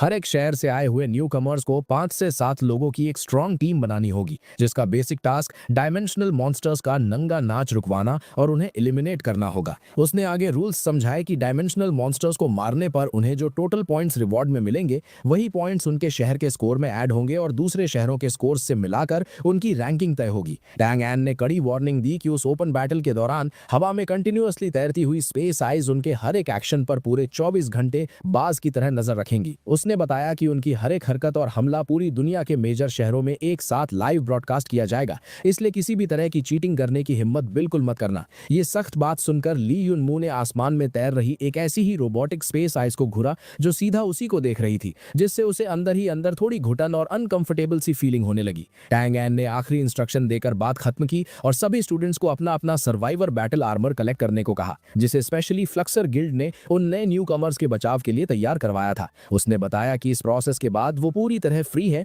अपनी पसंद की टीम्स बनाने के लिए। अपना नया मिला हुआ स्टैंडर्ड सर्वाइवर बैटल आर्मर अपनी पीठ पर टांगते हुए ली युनमू ने माथे पर सिलवट लाते हुए मुंह बनाया और मन ही मन सोचा कि ये सर्वाइवल का कचरा आर्मर पहनने से तो कहीं ज्यादा बेटर है कि वो अपने डैड का छोड़ा हुआ असली और ताकतवर वॉरियर आर्मर पहने। एक गहरी सांस लेकर उसने डिसाइड किया कि अब सही वक्त आ गया है कि वो जाकर लियू नुओजियो को पकड़े और उनकी पुरानी 2 लोगों की टीम को फिर से बनाए। पर इस बार सिचुएशन पलट चुकी थी। लियू नुओजियो ने पूरी बेबसी के साथ उससे माफी मांगी और बताया कि उसने ऑलरेडी किसी और के साथ टीम बना ली है। ये सुनते ही ली युनमू का दिमाग हैरत से चकरा गया और उसने पूछा कि क्या इतनी फास्ट स्पीड से टीम बन गई। लियू नुओजियो भी इस अरेंजमेंट से बिल्कुल खुश नहीं थी और उसने उदासी के साथ समझाया कि असल में गिल्ड ने इस पूरी सेटिंग को पहले ही फिक्स कर दिया था। उसे जबरदस्ती लुओजिन और उस इरिटेटिंग हु वू के साथ एक कंबाइंड टीम बनानी पड़ेगी, क्योंकि गिल्ड के बड़े ऑफिसर्स का ऑफिशियली मानना था कि अगर उन्होंने सारे टॉप और बेस्ट अवेकनर्स को अलग अलग टीम्स में स्प्लिट करके बांट दिया तो इससे उनके शहर की ऑफिशियल रैंकिंग को भारी नुकसान पहुंच सकता है। ये लॉजिक समझते ही ली युनमू ने आराम से आगे बढ़कर प्यार से लियू नुओजियो के सर को सॉफ्टली थपथपाया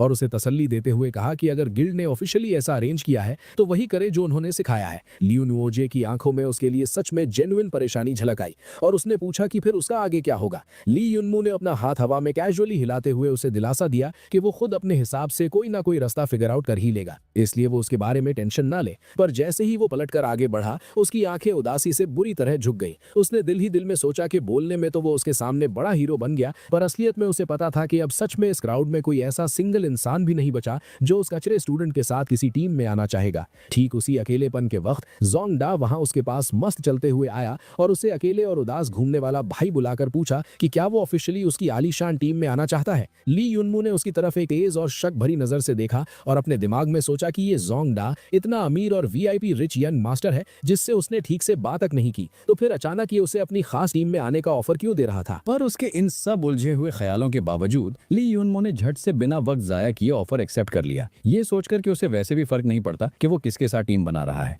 ज़ैंग दा खुश होकर बोला कि एकदम ग्रेट, और अब वो उसे अपने इस धमाकेदार ग्रुप के बाकी इंपॉर्टेंट मेंबर्स से मिलवाने ले जाता है। उस नई टीम के बाकी 2 नमूने मेंबर्स थे लिंगान, जो जीफेंग सिटी की दूसरी सबसे अमीर फैमिली का बेटा था, और दूसरा था लूक यांग, जो शहर की तीसरी सबसे बड़ी रिच फैमिली का बेटा था। सबसे बड़ी शौक की बात यह थी कि ये दोनों ही शक्ल और अकल दोनों से पूरी तरह गवार और स्टूपिड लग रहे थे। ली युनमू को उनके सामने खड़ा देकर वो हैरानी से हकलाए और उन्होंने पूछा कि क्या वो वाकई में उनके साथ इस टीम में जुड़ने के लिए राजी हो गया था। इन तीनों बेवकूफ और अमीरी के नशे में चूर बच्चों को अपनी टीम में उसे वेलकम करता देकर ली युनमू का दिमाग पूरी तरह झुंझला गया और उसने चिढ़कर अपने दिल में सोचा कि क्या मजाक चल रहा है और ये कैसी रद्दी टीम है जहां वो फंस गया है। उसे लगा जैसे वो अमीरजादों के बेवकूफ बेटों के किसी लैंडलॉर्ड सपोर्ट ग्रुप में फंस गया हो। ज़ैंग दा इन सब परेशानियों से अनजान था और वो खुशी के मारे नाचता हुआ पब्लिकली बोला कि वो इस आग लगाने वाली डा होंग स्क्वाड के फॉर्मेशन फॉर्मेशन का ऑफिशियली ऐलान करता है। उसने सबको जल्दी से सीनियर के पास चलकर अपना टीम रजिस्ट्रेशन करवाने को कहा, पर तभी उनमें से लिंग आन ने उसकी बेवकूफी को तुरंत करेक्ट करते हुए कहा कि वो अपनी मैथ गिनती में थोड़ा कच्चा है। उसने याद दिलाया कि वो लोग टोटल मिलाकर सिर्फ 4 लोग ही हुए हैं और इस कंपटीशन के नियम के मुताबिक उन्हें एक टीम बनाने के लिए कम से कम 5 लोगों की ऑफिशियली नीड थी।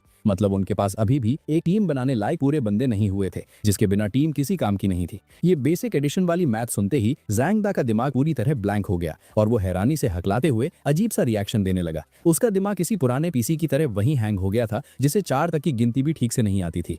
वहीं दूसरी तरफ ली यून मू की आंखें फटी की फटी रह गईं और वो अपनी जगह पर किसी बुत की तरह जम गया। उसके माथे पर ठंडे पसीने की बूंदें चमक आईं और उसे अपनी किस्मत पर रोना आ गया। उसने अपने दिल ही दिल में घबराकर सोचा कि क्या अब इस कचरे ग्रुप से बाहर निकलने का कोई चांस बचा भी है या नहीं। उसने खुद को बुरी तरह कोसा और चिढ़कर सोचा कि कसम से इस ग्रुप का एक एक बंदा प्योर नंबर 1 का इडियट और नमूना है। मानो उसने गलती से पोकेमॉन वाली टीम रॉकेट ज्वाइन कर ली हो, जिनका पोपट होना पहले से ही तय होता है।